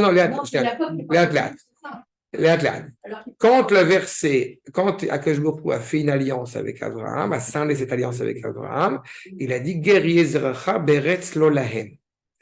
Vous serez étrangers sur une terre étrangère. Cette terre étrangère n'était pas obligatoirement l'Égypte. C'est avéré que ça va s'avérer pour 1001 raisons, mais tu as un certain nombre de commentateurs qui développent cette idée qu'on aurait pu être étranger en terre d'Israël. D'accord? Comment tu peux être étranger en terre d'Israël? Je répète ce que j'ai déjà souvent expliqué. Comment est-ce qu'on peut être en exil en terre d'Israël? On est en exil en terre d'Israël quand tu n'as pas d'entité politique indépendante en terre d'Israël. On est passé à Hanouka d'un exil grec à une indépendance renouvelée pendant plus de 200 ans. Pourquoi? Parce que tu as une indépendance politique. D'accord? Donc on aurait pu se limiter à cela. L'histoire, pour 1001 raisons, a été autrement, et pas par rapport à Yosef, parce que certains commentateurs mettent la vente de Yosef à cause de cela, mais c'est pas le fond. Mais ce qui est certain, c'est qu'on a dû partir en Égypte. C'est pas grave. On part en Égypte, on est dans le ghetto de Goshen, grâce à Yehuda. Qu'est-ce qui se passe après 210 ans? Résultat, tu as le 1/5 qui est sorti, qui a été prêt à sortir, qui était vide de mitzvot, et tu as les 4/5 qui sont restés. Ils sont où les 4/5? Exactement. Disparu, assimilé, mort, ce que tu veux. Quelle est malheureusement la tension terrible qui s'est abattue sur le peuple juif? C'est qu'on a commencé à vouloir montrer notre fidélité au système, à l'entité politique, à l'empire égyptien. D'accord? Parce qu'il s'est passé, dans l'histoire, il y a eu parfois, c'est rare évidemment, mais parfois les Juifs ont voulu montrer qu'ils étaient plus français que les Français. D'accord? C'est un exemple théorique ce que je te dis maintenant, évidemment. Okay? Et voilà. Et ça a eu des implications dramatiques. D'accord? C'est pour ça que nous, justement, on est Zamerou Lachem, pas Zemmour le. Zemmour,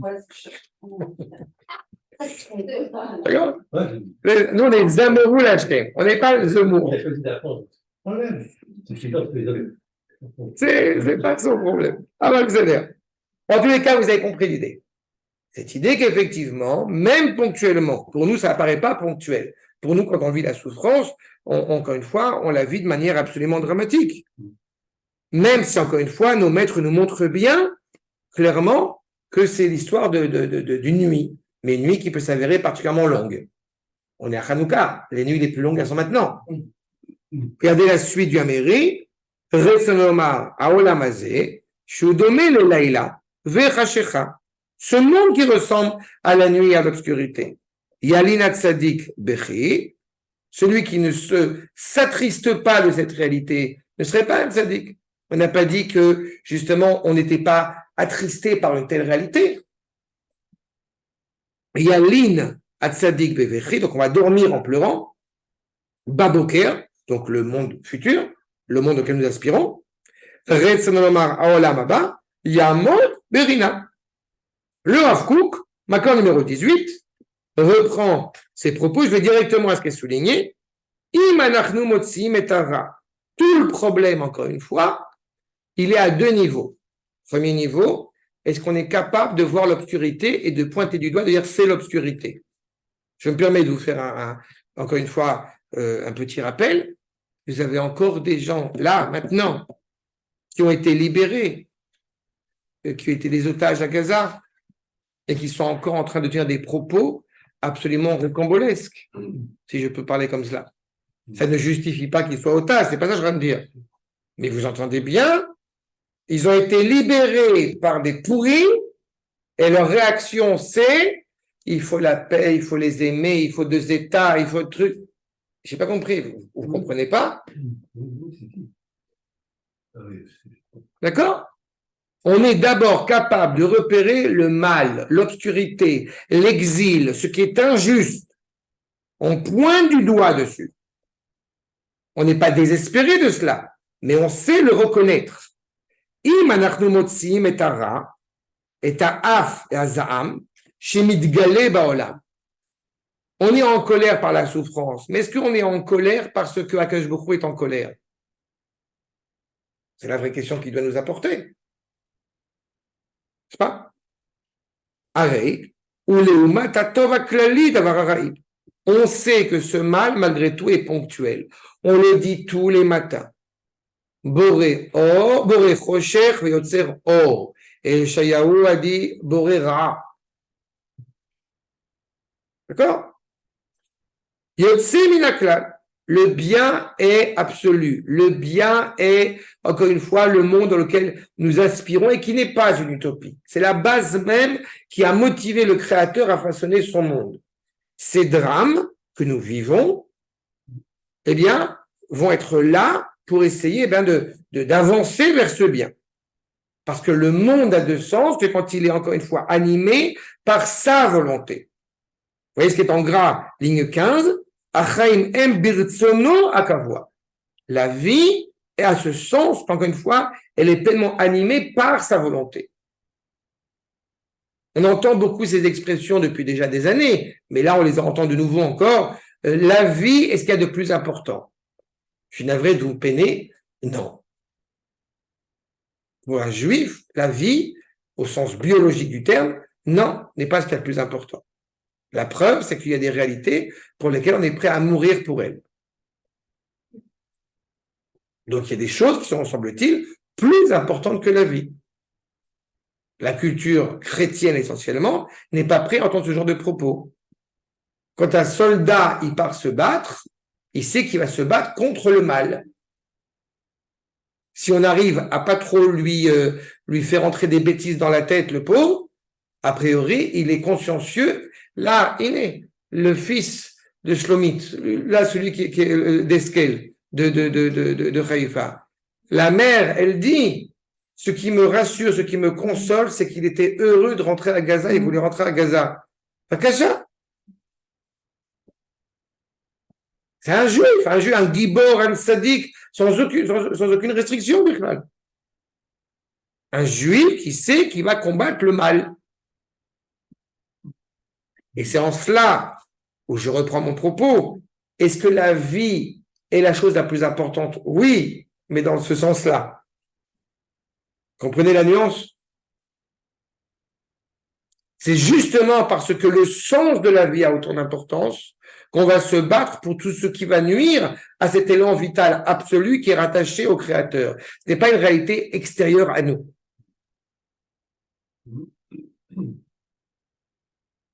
Quand je suis personnellement conscient profondément conscient de la difficulté sensible du propos que je tiens. Mais c'est à ça qu'on a aspiré. C'est à ça qu'on est arrivé pendant 2000 ans. C'est ce qu'on fait maintenant. C'est très dur, mais c'est à ça qu'on est arrivé. Donc il y a d'autres gens qui ont sublimé autre chose. Quand les gens ils me parlent du Mashiach, je passe mon temps à leur dire qu'est-ce que ça veut dire le Mashiach? J'ai déjà eu l'occasion de l'évoquer. Ça veut dire on part en guerre pour aller reconquérir du fleuve de l'Euphrate au fleuve du Sinaï. C'est ça que ça veut dire le Mashiach. Tu veux le Mashiach? Eh bien, c'est ça que ça veut dire. C'est balayer sur le Harabaï. C'est ça que ça veut dire le Mashiach. C'est pas autre chose. Alors on sort de bisounours et on revient. Et la guérison totale, c'est quand justement le créateur et la créature sont en pleine symbiose, encore une fois, en plein intérêt. La colère d'Akadosh Baruch Hu qui est ponctuelle, le fait qu'ils aient af rega, c'est pour montrer l'amour inconditionnel qu'a Akadosh Baruch Hu à l'égard de l'Am Israël. Évidemment qu'on souffre. Regardez ce que nous dit Rabbi Nachman, Makor numéro 19. Balaïla, en avoir d'ofek menachem kolka. Il n'y a pas de dynamisme la nuit. C'est tout le sens de l'exil. Il n'y a pas de mouvement, il n'y a pas de souffle. Vetnot ha'evarim gvedim balaïla. Tout est lourd la nuit. On a du mal à se lever, on a du mal à bouger. Umechamadze mitgaberet az atzvut ruach bechinat ha'erev yalin bechem. Pourquoi est-ce qu'on va dormir en pleurant? Parce que tout est lourd. J'ai eu comment dirais-je? Hier, j'étais chez les beaux-parents, il y avait les infos, et j'ai regardé pendant 5 minutes les infos sur une chaîne israélienne. Mais c'est déprimant. Pardon? Oui, je n'ai pas vu ailleurs. Mais c'est déprimant. Je ne dis pas que les nouvelles sont bonnes de manière générale, mais c'est déprimant. Il n'y a rien de plus terrible que ça, que de rentrer dans un esprit. Et en plus, moi, ce qui m'a inquiété à la vérité, c'est que, évidemment, les infos israéliennes, notamment, elles sont accessibles par tout le monde, y compris les soldats. Mais je me dis, mais si les soldats écoutent ça, mais comment il va avoir la force de se battre? Cette fatigue, cette tristesse qui alourdit nos membres, qui alourdit nos sens, pour reprendre les propos de Rabbi Nachman. Et à la rigueur, pourquoi est-ce qu'on nous parle de cela en plein milieu, alors qu'on demande la guérison, qu'on est empli de justement de cet espoir vers Akadosh Baruch Hu, et qu'on parle à ce moment-là de cette lourdeur, de cette tristesse, de cet exil. Mais à la vérité, malheureusement, il semble, puisqu'on est à l'époque de Shlomo, qu'on n'ait pas senti cette problématique quand tout allait bien. C'est ça aussi qui est derrière tout ça. Quand on commence à sentir la lourdeur, on commence à sentir la maladie, on commence à sentir la tristesse, c'est qu'il se passe quelque chose. Mais il n'y a rien de plus dramatique que dans une situation qui est pseudo-sereine, à l'échelle individuelle comme à l'échelle nationale, et de ne pas comprendre qu'il y a un problème à gérer et à régler. Regardez ce que nous dit justement le verset 6-7. Vani amarti beshalvi. Je viens de vous développer à l'instant cette idée de drame dans lequel on se retrouve. Et le verset suivant, et j'ai dit dans ma sérénité. C'est compliqué d'être serein quand on est en exil et quand on souffre et quand on traverse des drames. Mais on a pris conscience de quelque chose. Baal et Mot, là. J'ai entendu que sans Akadosh Baruch Hu, je tombe. Et motet, je tombe. Quand est-ce qu'on a dit ce verset? Il faut nous dire les Chachamim, le Rasforno Shuv, Makor numéro 20, avant l'exil. Je suis en train d'être serein. Il se passe des choses absolument dramatiques.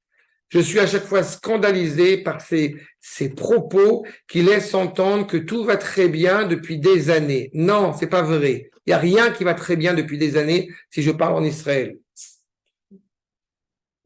On a cru que ça allait bien parce que dans notre rue, ça allait bien. Mais j'ai suffisamment d'amis dans différentes régions en Israël pour vous dire que non, ça va pas bien. Mais certains semblent dire, y ont cru. On va bien. Tu manges gras pendant des années et des années et des années, et ben à un moment donné, tu te rends compte que tu peux plus manger gras. C'est la méthode Coué. Hein. Pardon? C'est la méthode Coué. Mais c'est comme ça qu'on dit? Ouais. La méthode Coué. Oui, ben c'est ça. Je ne connaissais pas, mais c'est bien. C'est ça. Tu te dis, je vais bien, donc tu crois. Exactement. Marshall, regardez s'il vous plaît. Il faut que j'avance un peu plus vite. Alors, justement, nous dit le Ramat Valim, accord numéro 21. Ma shegaram la Israël et kalkalatam. Si on va très bien, si on a le sentiment d'aller bien, à quelle heure vous voulez qu'on arrête? À 10 heures? Vous voulez qu'on arrête à 10 heures? Oui, Non, ça va à 10 heures? oui, c'est un quart d'heure. Non, c'est pour vous. 10 heures, ça va? Un quart d'heure. Oui, mais c'est pour vous, je ne veux pas vous fatiguer. Ça va? Ok. Alors, regardez le Ramat Valim.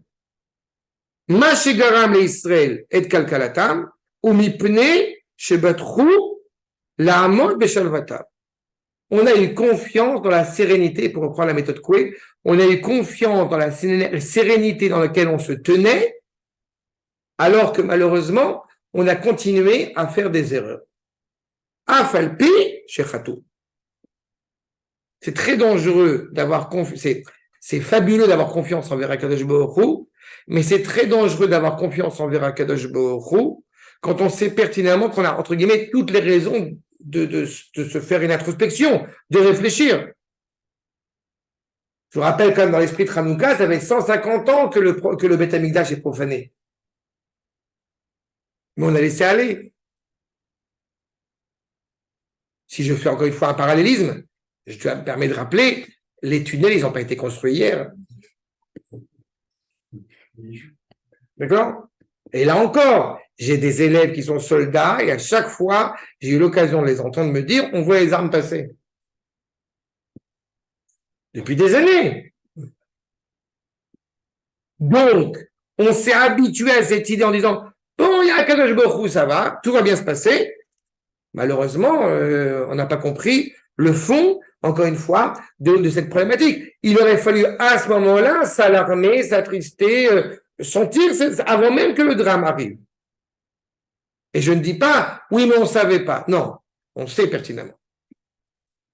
Les choses dont certains se réveillent, mais on le sait. On ne va pas être dans l'utopie, justement, eh bien, d'oublier, encore une fois, les différentes raisons qui nous permettent d'oublier. Et c'est ce qui amène, malheureusement, eh bien, quelque chose qui aurait pu se passer sereinement, c'est-à-dire, nous sommes revenus de l'exil, et on est conscient, encore une fois, même que l'exil aurait pu se passer de la manière la plus douce qui soit. Je reprends ta remarque de tout à l'heure. L'Égypte, si on est dans le ghetto de Goshen, c'est pas un problème.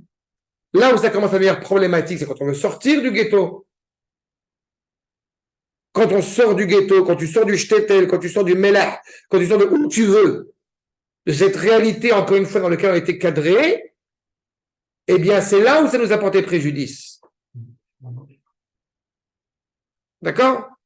Donc, il est évident qu'à ce moment-là, malheureusement, ce qui était profondément bon pour nous, on était conscient que sans Akadosh Baruch Hu, eh bien, le monde ne tiendrait pas le coup. C'est le monde lui-même qui ne va pas tenir le coup. Nous faisons ce que nous avons à faire en étant profondément rattachés à Akadosh Baruch Hu. Et plus que ça, si je ne suis pas conscient de la présence d'Akadosh Baruch Hu, non seulement effectivement le monde peut être détruit, et moi-même j'en ai peur, j'ai le vertige. Haïti Nivhal, va dire le verset. Je serais effrayé de penser encore une fois comment m'en sortir, surtout que je n'aurais nulle part où aller, nulle part où fuir. Et bien sûr, du Rav Sforno, accord numéro 23. Je ne peux pas échapper à mon sort si j'oublie pendant un instant que la nation hébraïque est profondément rattachée à Kadosh Baruch Hu, que ma destinée est encore une fois rattachée à Kadosh Baruch Hu. Et donc, effectivement, regardez la suite, dans le verset 8, Hashem birtzonecha emadeti l'ariri. Oz istarta fanecha aiti nival. Oz, c'est la Torah. Akadosh Baruch Hu, tu me permets de me tenir dans les hauteurs. Si pendant une seconde, eh bien, tu caches ton visage, je serai effrayé parce que je n'ai plus justement la pleine conscience que je suis rattaché à toi. Achal. Donc, vous voyez qu'on est dans cette ambivalence. On est passé de l'individu, on est revenu au clan, on repart encore une fois à cette notion d'individu, mais cet individu qui est au singulier et qui est donc rattaché à Akadosh Baruch Hu. Tout cela pour avoir qu'un seul objectif, c'est encore une fois reconnaître la vérité d'Akadosh Baruch Hu, pouvoir le louer, même dans des moments de détresse dans lesquels on peut se retrouver. C'est-à-dire le verset suivant, le verset 9, Elecha Hashem Ekra, Vel Hashem Etranan. C'est vers toi, c'est pas je t'appelle, c'est j'appelle vers toi. El Hashem Ekra, Vel Hashem Etranan. C'est vers lui que je supplie, que je me prosterne. Sans cela, eh bien, je serai foutu, je serai fini. Baradeti el shachat ayodecha afar agid amitecha. Regardez la suite. Vous avez, je vais directement à l'essentiel. Comme j'évoquais tout à l'heure, le fait même que je sois conscient que je sois malade me pousse à vouloir réparer et prendre des médicaments. N'est-ce pas? Regardez le Al-Shir HaKadosh, Makor numéro 25. Ine ba'achona, aïta mastir panecha. Ces derniers temps, tu te cachais à la vonotai vaitinival. Si HaKadosh Baruch Hu me regarde en train de fauter, alors ça va être terrible. Et s'il ne me regarde pas pour éviter de me faire un affront en train de fauter, alors je suis effrayé parce que je me sens éloigné d'HaKadosh Baruch Hu. Du coup, je ne saurais pas quoi réparer. Ce qui n'est pas le cas quand on est en exil, puisqu'on est déjà dans une situation terrible. Donc, automatiquement, on va chercher à pouvoir retrouver cette cohérence envers HaKadosh Baruch Hu. Pouvoir, on pourrait dire, eh bien, transformer ce qui pourrait être mon élégie funèbre en quelque chose de réjouissant. Afarta mispedi le machol, qui le tovati echilati. En fait, c'est pour mon bien si j'ai été malade. En fait, c'est pour notre bien si nous sommes confrontés à ce qui peut s'avérer évidemment profondément douloureux aujourd'hui. J'ai eu l'occasion de parler, encore une fois, je fais des parallélismes parce qu'on est dans une situation, l'actualité le montre. Nous ne sommes pas dans la même situation dans la mentalité israélienne aujourd'hui que nous avons été il y a encore 17 ans dans le Gush Katif, à Gaza. La mentalité n'est plus la même. On peut s'attrister, dire pourquoi est-ce qu'il a fallu presque 17 ans pour pouvoir comprendre cela. Je suis pas, j'essaye d'aider à mener l'histoire au mieux. Mais c'est un fait. Et donc c'est dans cette réalité-là, effectivement, qu'il doit y avoir un éclaircissement réel. C'est ce que va nous dire le Rav Kook et que je vous dis à l'oral. Il doit y avoir un éclaircissement, encore une fois, de notre réelle volonté. Cela ne peut pas se faire sans HaKadosh Baruch Hu, mais d'un autre côté, ça ne peut pas se faire en étant déterminé par HaKadosh Baruch Hu. Ça a besoin de se faire par nos propres forces, nos propres moyens. Ayodecha afar, ayagid amitecha. Amitecha, ta vérité. Je veux être attaché à ta vérité. En cela, Shema Hashem vechoneni, Hashem eye ozerli. Je veux sortir du trou.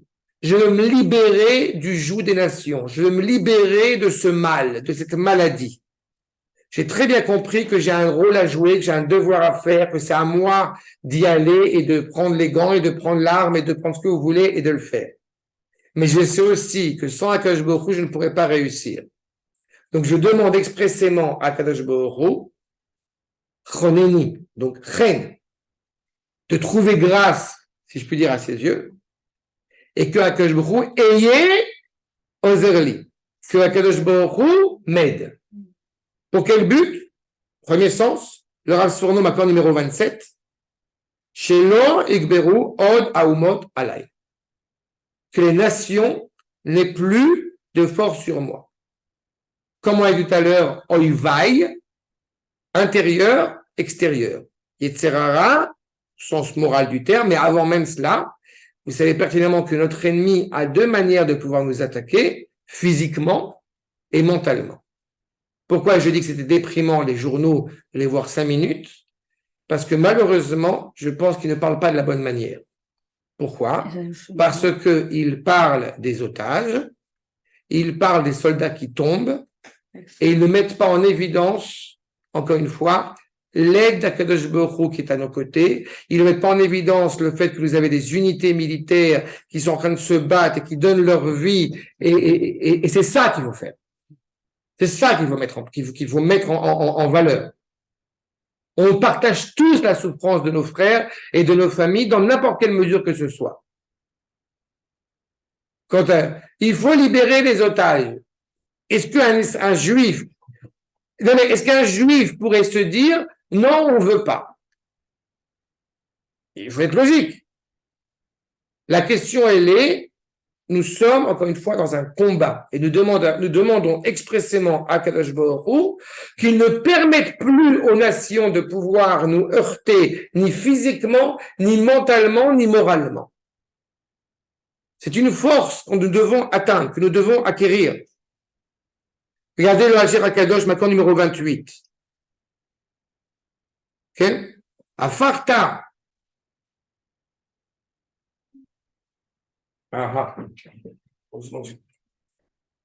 Regardez ce que nous dit le Hacher HaKadosh numéro 28. Afarta mispedi aim ou limchol les machol.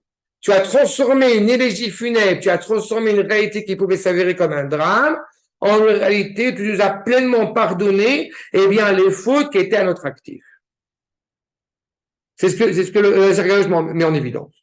C'est en cela, encore une fois, on voit la grandeur d'Akadosh Baruch Hu, qui justement, en dépit de tout, réside en permanence en nous pour nous réveiller à, encore une fois, à nous honorer tel que nous devons être. Et tout cela avec un seul but. Certains diront, pour qu'on arrête de souffrir. Non. On a dit c'est vrai, je ne dis pas que c'est évident, mais ce n'est pas seulement ça.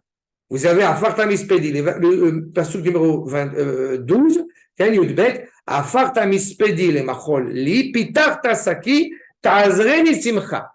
Tu m'as aidé justement à accéder à cette joie. Vous comprenez que, est-ce qu'on parle d'une joie individuelle? Ben non. Quand les portes, elles étaient fermées, elles ne pouvaient pas s'ouvrir pour pouvoir inaugurer dans le Kodesh HaKodashim, vous comprenez le drame que ça représente pour le peuple tout entier. Akadosh Baruch Hu ne veut pas permettre à la Kala de rentrer dans la chambre. Donc c'est un drame. David est évoqué, ça y est, tu peux rentrer. C'est un code. Oui, mais c'est ça qui est impressionnant. Et bien, c'est la même chose. Mais ça veut dire que dans la joie à laquelle nous évoquons, Akadosh Baruch Hu n'a qu'une seule envie, si je puis dire, qu'on soit en pleine harmonie, en pleine cohérence avec lui. Nous n'avons réellement qu'une seule volonté, d'être en pleine harmonie avec lui pour le louer, pour exprimer toute notre affection à son égard. Seulement, si on ne souffre pas, et on n'est pas chrétien, Baruch Hashem, si on ne souffre pas, et qu'on n'est pas encore accompli, alors il y a un danger parce qu'on oublie qu'on n'est pas encore accompli. Et si on souffre, évidemment, on en souffre. Donc la simcha à laquelle nous accédons, elle n'est pas individuelle, mais elle est aussi individuelle. Puisqu'on a dit quels sont ces deux parallélismes qui sont là. Mais avec un seul objectif, regardez s'il vous plaît, Makor numéro 29, okay. Juste, on va voir 29 et 31 pour terminer. Les malizma chavod, kedei shanefesh shebi shenikret beshem kavod, yuchal les amerecha. Je veux être serein pour pouvoir mieux t'honorer, pour pouvoir te louer à Akadosh Baruch Hu, pour pouvoir louer cette neshama qui est en moi. Dois-je vous rappeler, c'est un détail que, encore une fois, je pense que chacun d'entre nous peut avoir vécu dans sa vie, que quand on n'a pas de soucis qu'on n'a pas de soucis financiers, notre Torah est plus sereine. C'est logique ce que je viens de dire. D'accord?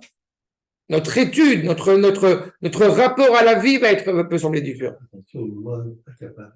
Et accaparé par ce qui nous rend du ken. Mais on pourrait se dire, c'est bon, ça y est, je suis riche, je m'en fous de tout. Non. Ce que nous aspirons, c'est pas cela.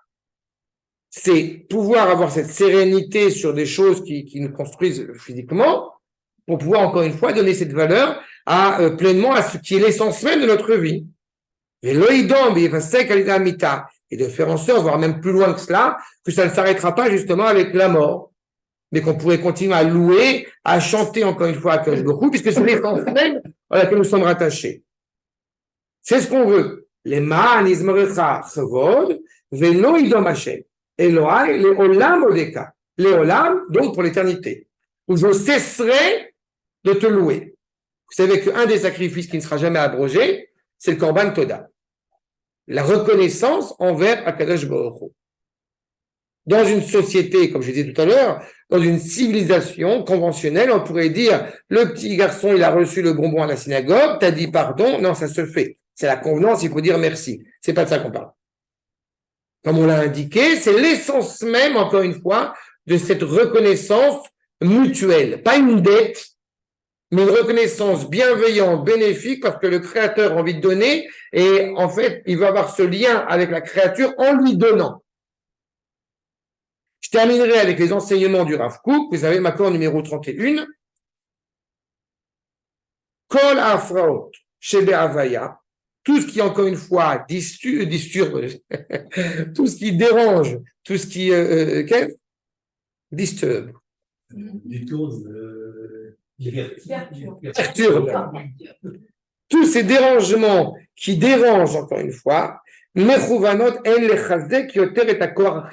qu'un seul but, c'est renforcer les forces vitales, les forces essentielles, encore une fois, à Kavod chez la Metsiout Kula, l'honneur, le respect que nous voulons octroyer, que nous voulons offrir à toute la réalité.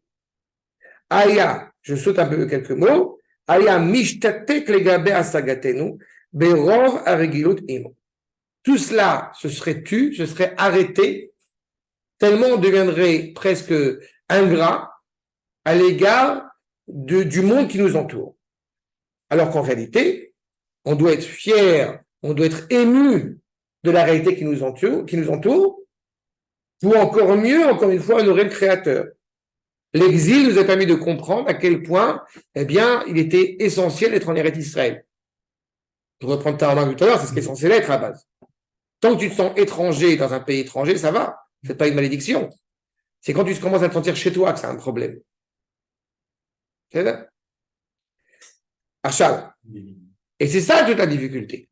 C'est qu'il a fallu justement, malheureusement, peut-être passer par ça. Parce qu'eux, ils se sentent chez eux, ça y est.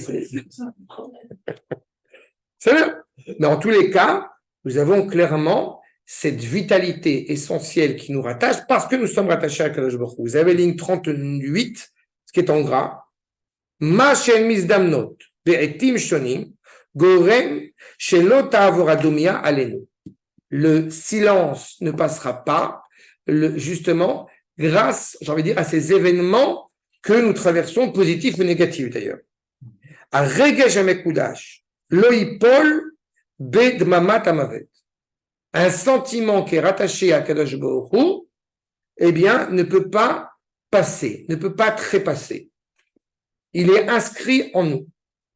Et je répète tout à l'heure, on peut se dire pourquoi souffrons-nous, mais on peut aussi être profondément attristé par la tristesse du Créateur. D'accord? Rakair be'or chaim. Tout cela, encore une fois, ne va s'éclairer, va donner un sens réel. Et au fur et à mesure, nous dit le Rav Kook, même des moments d'intense, des moments terribles qui peuvent obscurcir la réalité, on est conscient qu'ils sont ponctuels. On est conscient, encore une fois, qu'ils peuvent éventuellement attarder cette luminosité pleine, mais ne peuvent pas l'enlever. Parce que, encore une fois, c'est lui le maître à bord. C'est lui qui est animé par le chesed Elion, par la bienveillance constante à l'égard de sa créature. Donc, peu importe les événements qu'on traverse, et heureusement qu'on en souffre. Si on n'en souffrait pas, je serais très inquiet. Si on avait des soldats qui tombaient et qu'on disait « Allez, c'est la fête », non. D'accord ? J'ai trouvé, je ne vais pas le dire ici parce qu'il y était là, mais j'ai trouvé tout à fait juste. Il n'y a pas de mitzvah de fêter un anniversaire, mais je sais que quand on était chez toi pour mon anniversaire et que tu n'as pas sorti de bouteille parce que la situation est. Mais j'ai trouvé ça tout à fait exact. Non, je dis ça pas pour pas faire un compliment, c'est pas. Mais j'ai trouvé ça exact. Encore une fois, tout à fait juste. J'ai trouvé tout à fait juste. J'étais au restaurant hier parce que c'était Hanouka et parce que c'est important de renforcer le moral aussi, encore une fois, mais je n'ai pas forcément envie d'aller au restaurant pendant qu'on a des soldats qui tombent. C'est évident. Mais d'un côté, il ne faut pas que cela nous attriste, nous apitoie terriblement sur notre sort et nous empêche d'avoir des forces pour continuer le combat. Parce que nous sommes conscients, encore une fois, que cette force, nous la puisons du Créateur, nous la puisons encore une fois du Créateur, et donc notre reconnaissance doit venir toujours vers le Créateur. D'ouvrir les yeux sur la nécessité.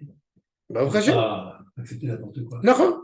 Et c'est pour ça, en tous les cas, cette reconnaissance est tellement importante, et je vous termine avec ce que rappelle le Rav, dernière ligne, Kol ha-korbanot betelim, ve korban toda eino batel, leman izmachar chavod velo idom, Hashem Elohai leolam odeka.